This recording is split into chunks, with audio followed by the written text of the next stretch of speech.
ਨਾਨਕ ਸਿੰਘ ਦਾ 1949 ਵਿੱਚ ਛਪਿਆ ਨਾਵਲ ਹੈ ਪ੍ਰੇਮ ਸੰਗੀਤ। ਪਹਿਲਾ ਅੰਕ। ਬਾਜ਼ਾਰ ਦੇ ਚੌਂਕ 'ਚ ਭੀੜ ਭੜੱਕਾ ਵੇਖ ਕੇ ਜਗਜੀਤ ਨੇ ਖਿਆਲ ਕੀਤਾ ਸ਼ਾਇਦ ਕਿਸੇ ਬਜਾਜੀ ਦੀ ਹੱਟੀ ਅੱਗੇ ਕਾਂਗਰਸ ਵਲੰਟੀਅਰਾਂ ਦੀ ਗ੍ਰਿਫਤਾਰੀ ਹੋ ਰਹੀ ਹੈ। ਉਹਨੇ ਨੌਕਰ ਨੂੰ ਕਿਹਾ, ਤੂੰ ਘਰ ਚੱਲ ਤੇ ਮੈਂ ਜ਼ਰਾ ਵੇਖ ਆਵਾਂ ਉੱਥੇ ਕਹੀ ਭੀੜ ਲੱਗੀ ਹੋਈ ਹੈ। ਉਹ ਜਦ ਚੌਂਕ 'ਚ ਪੁੱਜਾ ਤਾਂ ਕਿਸੇ ਸੁੰਦਰੀ ਦੀ ਡਾਢੀ ਮਿੱਠੀ ਤੇ ਸੁਰੀਲੀ ਆਵਾਜ਼ ਉਹਦੇ ਕੰਨਾਂ 'ਚ ਪਈ, ਜਿਹੜੀ ਭੈਰਵੀ ਰਾਗ ਦੀ ਲੈਅ 'ਚ ਤੇ ਪੰਚਮ ਦੀ ਸੁਰ 'ਚ ਗਾ ਰਹੀ ਹੈ। ਇਹਦੀ ਕੋਇਲ ਵਰਗੀ ਆਵਾਜ਼ ਰਾਹ ਜਾਂਦਿਆਂ ਦੇ ਦਿਲਾਂ 'ਚ ਕੁੰਡੀ ਪਾ ਕੇ ਖਿੱਚੀ ਲਈ ਆਉਂਦੀ ਸੀ। ਉਹਦੇ ਸੁਰੀਲੇ ਪਪੀਹਾ ਕਾਹੇ ਮਚਾਵੇ ਸ਼ੋਰ ਸ਼ਬਦ ਘੜੀ ਮੁੜੀ ਜਗਜੀਤ ਦੇ ਕੰਨਾਂ 'ਚ ਹੀ ਨਹੀਂ ਬਲਕਿ ਉਹਦੇ ਦਿਲ ਦੀ ਡੂੰਘੀ ਤਹਿ 'ਚ ਮਾਨੋ ਅੰਮ੍ਰਿਤ ਭਰਦੇ ਚਲੇ ਜਾਂਦੇ ਸਨ। ਜਿਸ ਤਰ੍ਹਾਂ ਮਿਕਨਾਤੀਸ ਦੇ ਸਾਹਮਣੇ ਲੋਹਾ ਆਪਣੇ ਆਪ ਹੀ ਖਿੱਚਿਆ ਹੁੰਦਾ ਹੈ, ਉਸੇ ਤਰ੍ਹਾਂ ਜਗਜੀਤ ਨੂੰ ਪਤਾ ਵੀ ਨਾ ਲੱਗਾ ਕਿ ਉਹ ਕਿਹੜੇ ਵੇਲੇ ਭੀੜ ਨੂੰ ਚੀਰ ਕੇ ਉਹਦੇ ਸਾਹਮਣੇ ਜਾ ਖੜਾ ਹੋਇਆ। ਗਾਉਣ ਵਾਲੀ ਪਹਿਰਾਵੇ ਤੋਂ ਰਾਜਪੂਤਾਨੇ ਦੀ ਜਾਪਦੀ ਸੀ। ਉਹਦਾ ਰੰਗ ਭਾਵੇਂ ਕਣਕ ਵਰਨਾ ਸੀ, ਪਰ ਨਕਸ਼ ਨੈਣ ਸੁੰਦਰ ਤੇ ਤਿੱਖੇ ਸਨ ਕਿ ਵੇਖਣ ਵਾਲੇ ਨੂੰ ਕਾਦਰ ਦੀ ਇੱਕ ਅਜੀਬ ਕਾਰੀਗਰੀ ਦਾ ਅਨੁਭਵ ਹੁੰਦਾ ਸੀ। ਉਹਦੀਆਂ ਮੋਟੀਆਂ ਪਰ ਸ਼ਰਮੀਲੀਆਂ ਅੱਖਾਂ 'ਚ ਇਸਤਰੀਪੁਣੇ ਦੇ ਸਾਰੇ ਉੱਚੇ ਗੁਣ ਝਲਕਦੇ ਸਨ। ਉਹਦੇ ਭੋਲੇ ਤੇ ਬੇਐਬ ਚਿਹਰੇ ਉੱਤੇ ਪਵਿੱਤਰਤਾ ਤੇ ਧਰਮ ਪਰਾਇਣਤਾ ਦੀ ਕੋਈ ਐਸੀ ਬੇਮਲੂਮੀ ਜਿਹੀ ਰੇਖ ਸੀ ਜਿਹਨੂੰ ਵੇਖ ਕੇ ਚੋਰਾਂ ਡਾਕੂਆਂ ਦੇ ਦਿਲਾਂ 'ਚ ਵੀ ਐਸਾ ਗੰਭੀਰ ਝਲਕਾਰਾ ਪੈਂਦਾ ਕਿ ਉਹਨਾਂ ਦੀਆਂ ਅੱਖਾਂ ਧਰਤੀ ਤੇ ਗੱਡੀਆਂ ਜਾਂਦੀਆਂ। ਵੇਖਦਿਆਂ ਵੇਖਦਿਆਂ ਚੌਕ 'ਚ ਇੰਨੀ ਭੀੜ ਹੋ ਗਈ ਕਿ ਟਾਂਗੇ ਸਭ ਰੁਕ ਗਏ। ਜਗਜੀਤ ਇਸ ਵੇਲੇ ਇੰਨਾ ਬੇਖੁਦ ਹੋਇਆ ਸੀ ਕਿ ਭਾਵੇਂ ਉਹਨੂੰ ਕੋਈ ਝੁੰਡੀ ਵੱਢ ਲੈਂਦਾ ਤਾਂ ਵੀ ਉਹਦੀ ਹਾਲਤ ਨਾ ਬਦਲਦੀ ਕਿ ਉਹਦੀ ਸੁਰੀਲੀ ਆਵਾਜ਼ ਜਾਂ ਉਹਦੀ ਸੁੰਦਰਤਾ ਤੇ ਮੋਹਿਤ ਸੀ। ਹੋ ਸਕਦਾ ਇਹ ਵੀ ਹੋਵੇ, ਪਰ ਵਧੇਰੇ ਜਿਸ ਖਿਆਲ ਵਿੱਚ ਉਹ ਮਗਨ ਸੀ ਉਹ ਕੁਝ ਹੋਰ ਹੀ ਸੀ ਤੇ ਬੜੀ ਗੰਭੀਰਤਾ ਨਾਲ ਸੋਚ ਰਿਹਾ ਕਿ ਇਹ ਸੱਚਮੁੱਚ ਉਹਨਾਂ ਸਾਰੇ ਗੁਣਾਂ ਨਾਲ ਭਰਪੂਰ ਹੈ ਜੋ ਇਹਦੇ ਚਿਹਰੇ ਤੋਂ ਪ੍ਰਗਟ ਹੋ ਰਹੇ ਹਨ। ਜੇ ਸੱਚਮੁੱਚ ਇਹੋ ਗੱਲ ਹੈ ਤਾਂ ਫਿਰ ਕੀ ਕਾਰਨ ਹੈ ਜੋ ਇੱਕ ਐਡੀ ਉੱਚੀ ਹਸਤੀ ਇਸ ਤਰ੍ਹਾਂ ਹੱਟੀ ਹੱਟੀ ਪੈਸੇ ਮੰਗਦੀ ਫਿਰਦੀ ਹੈ? ਇਸ 'ਚ ਜ਼ਰੂਰ ਕੋਈ ਭੇਤ ਹੈ।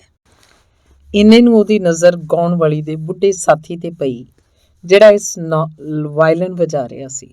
ਬੁੱਢੇ ਦੇ ਸਾਰੇ ਕੱਪੜੇ ਲੀਰੋ ਲੀਰ ਹੋਏ ਹੋਏ ਸਨ ਤੇ ਉਹਦਾ ਸਰੀਰ ਹੱਡੀਆਂ ਦੀ ਮੁੱਠ ਤੋਂ ਵੱਧ ਕੁਝ ਨਹੀਂ ਸੀ। ਉਹਦੇ ਚਿਹਰੇ ਤੋਂ ਅਤ ਗਰੀਬੀ, ਬੇਵਸੀ ਤੇ ਦੁੱਖ ਦੇ ਚਿੰਨ੍ਹ ਪ੍ਰਗਟ ਹੋ ਰਹੇ ਸਨ। ਗਾਉਣ ਵਾਲੀ ਨੇ ਜਿਸ ਧੋਤੀ ਦਾ ਅਦੜਵੰਜਾ ਕੀਤਾ ਹੋਇਆ ਸੀ ਉਹ ਹਲਵਾਈਆਂ ਦੇ ਤੱਪੜ ਨਾਲੋਂ ਵਧੇਕ ਮੈਲੀ ਤੇ ਥਾਂ ਥਾਈਂ ਟਾਕੀਆਂ ਨਾਲ ਲੱਥ-ਪੱਥ ਸੀ। ਜਗਜੀਤ ਦਾ ਦਿਲ ਇਹਨਾਂ ਦੀ ਹਾਲਤ ਵੱਲ ਵੇਖ ਕੇ ਰੋ ਉੱਠਿਆ। ਉਹਦੇ ਅੰਦਰੋਂ ਪੀੜ ਨਾਲ ਵਿੰਨਿਆ ਹੋਇਆ ਇੱਕ ਹੌਕਾ ਨਿਕਲਿਆ ਤੇ ਉਹ ਘਰ ਜਾਣ ਲਈ ਪਿਛਾਂਹ ਮੁੜਿਆ। ਇਸੇ ਵੇਲੇ ਭੀੜ ਦੇ ਪਿਛਲੇ ਪਾਸਿਓਂ ਕਿਸੇ ਦੀ ਖਰਵੀ ਤੇ ਬੇਸ਼ਰਮੀ ਭਰੀ ਇੱਕ ਆਵਾਜ਼ ਉਹਦੇ ਕੰਨੀ ਪਈ, ਜਿਹਨੂੰ ਸੁਣ ਕੇ ਉਹਦਾ ਲਹੂ ਉਬਾਲੇ ਖਾਣ ਲੱਗ ਪਿਆ। ਇਹ ਆਵਾਜ਼ ਇੱਕ ਬਦਮਾਸ਼ ਦੀ ਸੀ ਜਿਹਨੇ ਗਾਉਣ ਵਾਲੀ ਉੱਤੇ ਆਵਾਜ਼ ਕੱਸਿਆ ਸੀ। ਜਗਜੀਤ ਭਾਵੇਂ ਕੱਲੜ ਨੌਜਵਾਨ ਤੇ ਸੰਸਾਰਕ ਝਮੇਲਿਆਂ ਤੋਂ ਅਣਭਿੱਜ ਸੀ, ਪਰ ਅੱਜ ਦੀ ਘਟਨਾ ਨੇ ਉਹਨੂੰ ਐਸਾ ਗੰਭੀਰ ਬਣਾ ਦਿੱਤਾ ਮਾਨੋ ਕੋਈ ਬੜਾ ਹੰਢਿਆ ਵਰਤਿਆ ਮਨੁੱਖ ਹੈ। ਉੱਚ ਭੀੜ 'ਚੋਂ ਬਾਹਰ ਨਿਕਲ ਕੇ ਮਖੌਲ ਕਰਨ ਵਾਲੇ ਉੱਤੇ ਭੁੱਖੇ ਸ਼ੇਰ ਵਾਂਗੂ ਝਪਟਿਆ, ਪਰ ਉਹਦੇ ਕੁਝ ਕਹਿਣ ਤੋਂ ਪਹਿਲਾਂ ਹੋਰ ਲੋਕਾਂ ਨੇ ਬਦਮਾਸ਼ ਦੀ ਗੱਤ ਬਣਾਉਣੀ ਸ਼ੁਰੂ ਕਰ ਦਿੱਤੀ ਸੀ। ਬਦਮਾਸ਼ ਦੀ ਨਜ਼ਰ ਕੁੜੀ ਦੇ ਚਿਹਰੇ ਤੇ ਪਈ ਤਾਂ ਸ਼ਰਮ ਨਾਲ ਪਾਣੀ ਪਾਣੀ ਹੋ ਕੇ ਆਪਣੇ ਕੀਤੇ ਤੇ ਪਛਤਾਉਣ ਲੱਗ ਪਿਆ ਤੇ ਇਸ ਤੋਂ ਬਾਅਦ ਉੱਥੇ ਇੱਕ ਮਿੰਟ ਲਈ ਵੀ ਠਹਿਰ ਨਾ ਸਕਿਆ। ਜਗਜੀਤ ਉੱਧਰੋਂ ਹਟ ਕੇ ਫਿਰ ਉਸ ਮੁਟਿਆਰ ਦੇ ਸਾਹਮਣੇ ਆਇਆ। ਉਹਨੇ ਡਿੱਠਾ ਕਿ ਉਹਦੀਆਂ ਮੋਟੀਆਂ-ਮੋਟੀਆਂ ਅੱਖਾਂ 'ਚੋਂ ਤ੍ਰਿਪ ਤ੍ਰਿਪ ਅੱਥਰੂ ਡਿੱਗ ਰਹੇ ਸਨ। ਉਹਦਾ ਚਿਹਰਾ ਘਿਰਨਾ, ਸ਼ਰਮ, ਬੇਵਸੀ ਤੇ ਹੀਣਤਾ ਨਾਲ ਟੁੱਟੇ ਹੋਏ ਫੁੱਲ ਵਾਂਗ ਮੁਰਝਾ ਰਿਹਾ ਸੀ। ਉਹਦਾ ਬੁੱਢਾ ਸਾਥੀ ਇਹ ਘਟਨਾ ਵੇਖ ਕੇ ਸੱਪ ਵਾਂਗ ਵਿੱਚੋਂ ਵਿੱਚ ਵਿਸ ਘੋਲਦਾ ਹੋਇਆ ਲਹੂ ਦੇ ਘੁੱਟ ਵਾਂਗ ਇਸ ਦੁੱਖ ਨੂੰ ਪੀ ਜਾਣਾ ਚਾਹੁੰਦਾ ਸੀ, ਪਰ ਗੁੱਸੇ ਨਾਲ ਉਹਦਾ ਸਾਰਾ ਸਰੀਰ ਕੰਬ ਰਿਹਾ ਸੀ ਤੇ ਬੁੱਲ੍ਹ ਫਰਕ ਰਹੇ ਸਨ। ਉਹਦੇ ਸੁੱਕੇ ਹੋਏ ਚਿਹਰੇ ਤੇ ਧਸੀਆਂ ਹੋਈਆਂ ਅੱਖਾਂ 'ਚ ਕਹਿਰਾਂ ਦਾ ਜੋਸ਼ ਸੀ। ਮਾਲੂਮ ਹੁੰਦਾ ਸੀ ਉਹ ਹੱਥ ਵਾਲੇ ਸਾਜ਼ ਨੂੰ ਕਿਸੇ ਕੰਧ ਨਾਲ ਪਟਕਾ ਕੇ ਆਪ ਲੋਕਾਂ ਦੀਆਂ ਬੇਓੜਕ ਅੱਖਾਂ ਤੋਂ ਓਹਲੇ ਹੋ ਜਾਣਾ ਚਾਹੁੰਦਾ ਹੈ। ਬੁੱਢੇ ਨੇ ਵਾਇਲਨ ਨੂੰ ਦੋਹਾਂ ਹੱਥਾਂ ਨਾਲ ਇਸ ਕਹਿਰ ਨਾਲੋਂ ਤਾਂ ਉਠਾਇਆ ਮਾਨੋ ਉਹਨੂੰ ਪੀ ਸੁੱਟੇਗਾ, ਪਰ ਕੁੜੀ ਨੇ ਉਛਲ ਕੇ ਉਹਦੇ ਹੱਥੋਂ ਬੇਲਾ ਫੜਦਿਆਂ ਹੋਇਆਂ ਕਿਹਾ, ਚਾਚਾ ਕਿਆ ਕਰਨੇ ਲਗਾ जब भगवान ने दुख दिया है तो आपने किए क्या होगा। ਜਗਜੀਤ ਕਾਠ ਮਾਰਿਆ ਵਾਂਗ ਸਭ ਕੁਝ ਵੇਖ ਰਿਹਾ ਸੀ। ਗਾਉਣ ਵਾਲੀ ਨੇ ਇੱਕ ਨਜ਼ਰ ਭਰ ਕੇ ਉਸ ਵੱਲ ਤੱਕਿਆ। ਉਹਨੇ ਇੱਕੋ ਨਜ਼ਰ ਨਾਲ ਜਗਜੀਤ ਦੀ ਆਤਮਕ ਪੀੜ ਤੇ ਹਮਦਰਦੀ ਨਾਲ ਡੁੱਲ ਰਹੇ ਦਿਲ ਦੀ ਅਵਸਥਾ ਦਾ ਅਨੁਮਾਨ ਲਾ ਲਿਆ। ਉਹਨੂੰ ਉਸ ਸਾਰੀ ਭੀੜ ਵਿੱਚੋਂ ਇਹੋ ਇੱਕ ਸੁੰਦਰਤਾ, ਪਵਿੱਤਰਤਾ, ਪ੍ਰੇਮ ਤੇ ਹਮਦਰਦੀ ਦਾ ਦੇਵਤਾ ਨਜ਼ਰੀ ਪੈ ਰਿਹਾ ਸੀ। ਉਹਨੇ ਛਲਕਦੇ ਦਿਲ ਨਾਲ ਇੱਕ ਵਾਰੀ ਫੇਰ ਜਗਜੀਤ ਵੱਲ ਤੱਕਿਆ ਤੇ ਬੇਵਸਈ ਉਹਦੇ ਮੂੰਹੋਂ ਨਿਕਲਿਆ, ਬਾਬੂ, तुमने एक भिखारन पर दया दिखाई, भगवान तुम्हारा भला करे। ਕੁੜੀ ਦੇ ਸ਼ਬਦ ਸੁਣ ਕੇ ਜਗਜੀਤ ਨੂੰ ਐਸਾ ਸਰੂਰ ਆਇਆ ਕਿ ਇੱਕ ਵਾਰੀ ਉਹ ਸਿਰ ਤੋਂ ਪੈਰਾਂ ਤੱਕ ਆਨੰਦ ਨਾਲ ਭਰ ਗਿਆ। ਉਹ ਇੱਕ ਅਨੋਖੀ ਖੁਮਾਰ 'ਚ ਖੀਵਾ ਹੋ ਕੇ ਤੇ ਅੱਧ-ਮੀਟੀਆਂ ਅੱਖਾਂ ਨਾਲ ਕੁੜੀ ਵੱਲ ਤੱਕ ਕੇ ਗਦ-ਗਦ ਕੰਠ ਨਾਲ ਬੋਲਿਆ, देवी, तुम्हारी हालत देखकर मेरा दिल जल रहा है। परमात्मा ने तुमको कि इतना गुण दिया, इतनी विद्या दी है, तुम किसी अच्छे घर की लड़की दिखाई देती हो, फिर इस तरह बाजार बाजार क्यों मांगती फिरती हो? कोई और धंधा कर लो, इस काम को छोड़ दो, तुम्हारा कोई और। कुड़ी धोती नाल अपने अथरू पूंझदियां होयां बोली, बाबू, हमारा और कोई नहीं रहा, ये ही एक बूढ़े चाचा हैं, बीमार रहा करते हैं, काम कुछ नहीं कर सकते, हम एक ऊंचे कुल की हैं, भगवान ने बिपता डाल दी तो अब क्या करें। बुढ़ा अजे भी गुस्से नाल कंब रिहा सी। ਉਹਦਾ ਇਹਨਾਂ ਗੱਲਾਂ ਵੱਲ ਖਿਆਲ ਨਹੀਂ ਸੀ। ਉਹਨੇ ਕਾਹਲੀ ਨਾਲ ਕੁੜੀ ਵੱਲ ਤੱਕ ਕੇ ਕਿਹਾ, लली, चलो अब चले, रोटी वोटी का धंधा करना है, बड़ी देर हो रही है। ਉਹ ਠਹਿਰ ਨਹੀਂ ਸੀ ਸਕਦੀ। ਉਹਨੇ ਇੱਕ ਵਾਰੀ ਫਿਰ ਜਗਜੀਤ ਵੱਲ ਸ਼ਰਧਾ ਭਰੀ ਨਜ਼ਰ ਨਾਲ ਤੱਕਿਆ ਤੇ ਤੱਕ ਕੇ ਬੋਲੀ, ਅੱਛਾ ਬਾਬੂ, ਰਾਮ ਰਾਮ, ਪਰਮਾਤਮਾ ਤੁਮਾਰਾ ਭਲਾ ਕਰੇ। ਤੇ ਜਗਜੀਤ ਨੂੰ ਇਹੋ ਜਾਪਦਾ ਸੀ ਜਿਕਣ ਗਾਉਣ ਵਾਲੀ ਉਹਦੇ ਸੀਨੇ ਵਿੱਚ ਕੋਈ ਅੰਮ੍ਰਿਤ ਦਾ ਸੋਮਾ ਵਗਾ ਗਈ ਹੈ। ਉਹ ਚਾਹੁੰਦਾ ਸੀ 2-4 ਕਦਮ ਉਹਦੇ ਨਾਲ ਜਾ ਕੇ ਹੋਰ ਗੱਲਾਂ ਕਰੇ, ਪਰ ਲੋਕ ਲਾਜ ਨੇ ਉਹਦੇ ਪੈਰ ਫੜ ਲਏ। ਇਸ ਪਰ ਵੀ ਉਹਦੀ ਨਜ਼ਰ ਨੂੰ ਕੋਈ ਤਾਕਤ ਰੋਕ ਨਾ ਸਕੀ ਤੇ ਜਦ ਤੱਕ ਉਸ ਕੁੜੀ ਦੀ ਪਿੱਠ ਉਹਨੂੰ ਦਿਸਦੀ ਰਹੀ, ਉਹ ਬਰਾਬਰ ਉੱਧਰ ਗੱਡੀ ਰਹੀ। ਜਗਜੀਤ ਨੇ ਡਿੱਠਾ ਕਿ ਗਾਉਣ ਵਾਲੀ ਨੇ 2-3 ਵਾਰੀ ਪਿੱਛੇ ਮੁੜ ਕੇ ਉਸ ਵੱਲ ਸਤਿਕਾਰ ਭਰੀ ਨਿਗਾਹ ਨਾਲ ਡਿੱਠਾ ਹੈ। ਇੰਨੇ ਨੂੰ ਮੋੜ ਆ ਜਾਣ ਕਰਕੇ ਉਹ ਅੱਖੋਂ ਓਹਲੇ ਹੋ ਗਈ। ਜਗਜੀਤ ਨੂੰ ਫਿਰ ਖਿਆਲ ਆਇਆ ਕਿ ਉਹ ਦੌੜ ਕੇ ਉਹਨੂੰ ਜਾ ਮਿਲੇ, ਹੋਰ ਨਹੀਂ ਤਾਂ ਟਿਕਾਣਾ ਹੀ ਪੁੱਛ ਲਵੇ, ਪਰ ਉੱਥੋਂ ਹਿੱਲ ਨਾ ਸਕਿਆ। ਜਗਜੀਤ ਦਾ ਪਿਓ ਸਰਦਾਰ ਦਿਆਲ ਸਿੰਘ ਅਮੀਰ ਸ਼੍ਰੇਣੀ 'ਚ ਗਿਣਿਆ ਜਾਂਦਾ ਸੀ। ਵੱਡੇ ਬੁੱਢਿਆਂ ਦੀ ਜ਼ਬਾਨੀ ਪਤਾ ਲੱਗਦਾ ਹੈ ਕਿ ਦਿਆਲ ਸਿੰਘ ਜਵਾਨੀ ਦੀ ਉਮਰ 'ਚ ਚਾਰੇ ਐਬ ਸ਼ਰਈ ਹੁੰਦਾ ਸੀ। ਇਹਨੇ ਪਿਓ ਦਾਦੇ ਦੀ ਲੱਖਾਂ ਦੀ ਜਾਇਦਾਦ ਫੂਕ ਸੁੱਟੀ ਸੀ। ਜਗਜੀਤ ਨੂੰ ਪਤਾ ਹੀ ਨਹੀਂ ਸੀ ਕਿ ਮਾਵਾਂ ਕੀਕਣ ਪੁੱਤਰਾਂ ਨਾਲ ਚਾਮਲਾਰ ਕਰਦੀਆਂ ਹੁੰਦੀਆਂ ਹਨ। ਉਹਨੂੰ ਯਾਦ ਨਹੀਂ ਸੀ ਜੋ ਕਦੀ ਸਨੇਹ ਮੂਰਤ ਮਾਂ ਦਾ ਸਾਇਆ ਉਹਦੇ ਸਿਰ ਤੋਂ ਉੱਠ ਗਿਆ ਸੀ।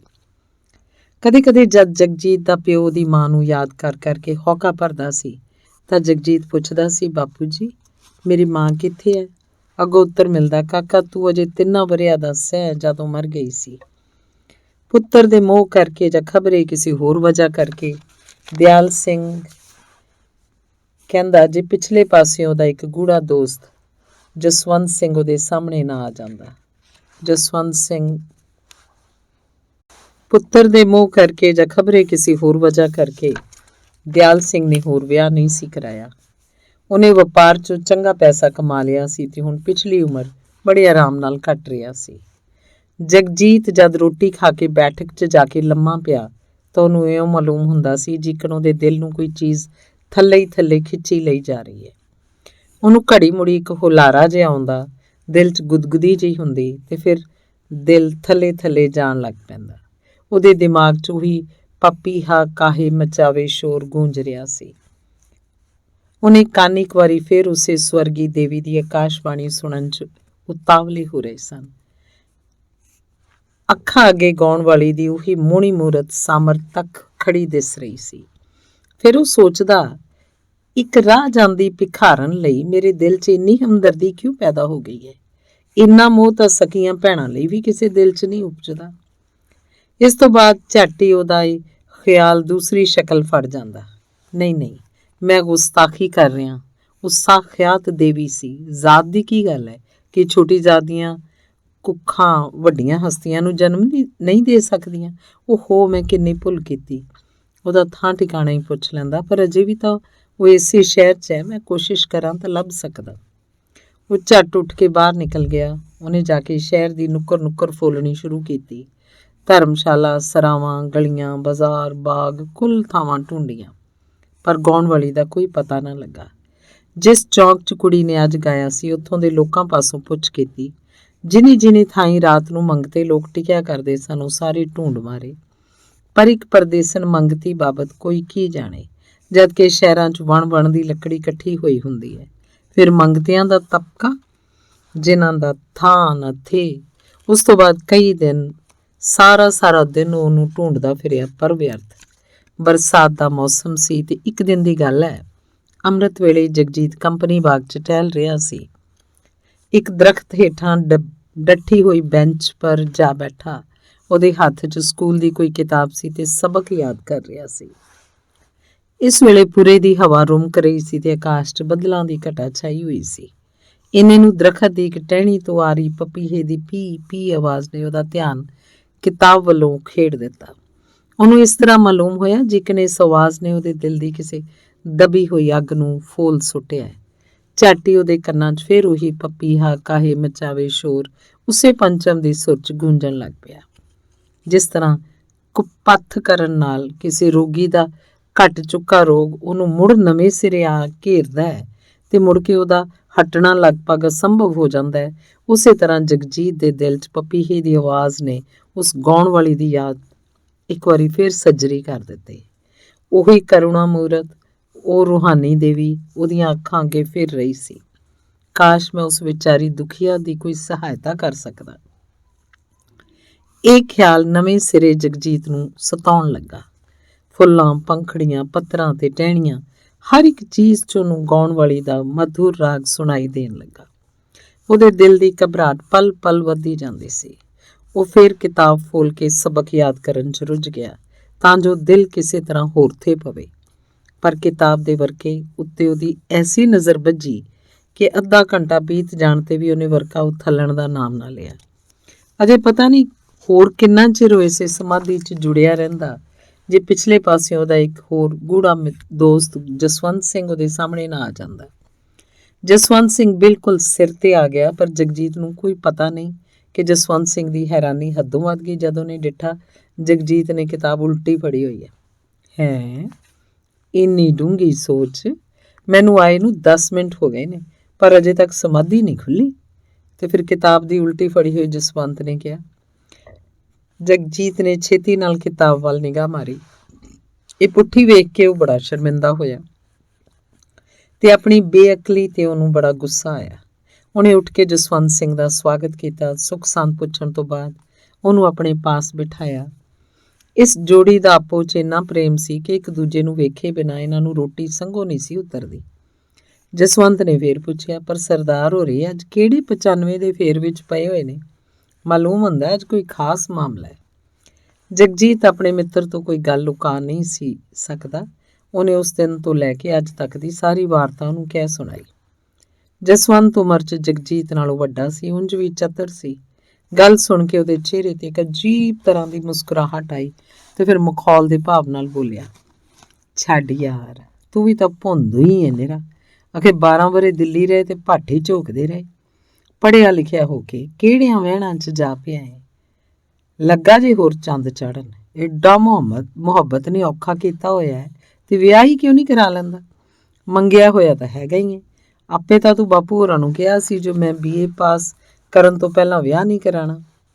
ਜਗਜੀਤ ਨੂੰ ਗੱਲ ਸੁਣ ਕੇ ਸਣੇ ਕੱਪੜੀ ਅੱਗ ਲੱਗ ਉੱਠੀ। ਉਹ ਦਿਲ 'ਚ ਪਛਤਾਉਣ ਲੱਗਾ ਜੋ ਮੈਂ ਇਸ ਕਮਬਖਤ ਬੇਸਮਝ ਨੂੰ ਕਿਉਂ ਦੱਸ ਬੈਠਾ।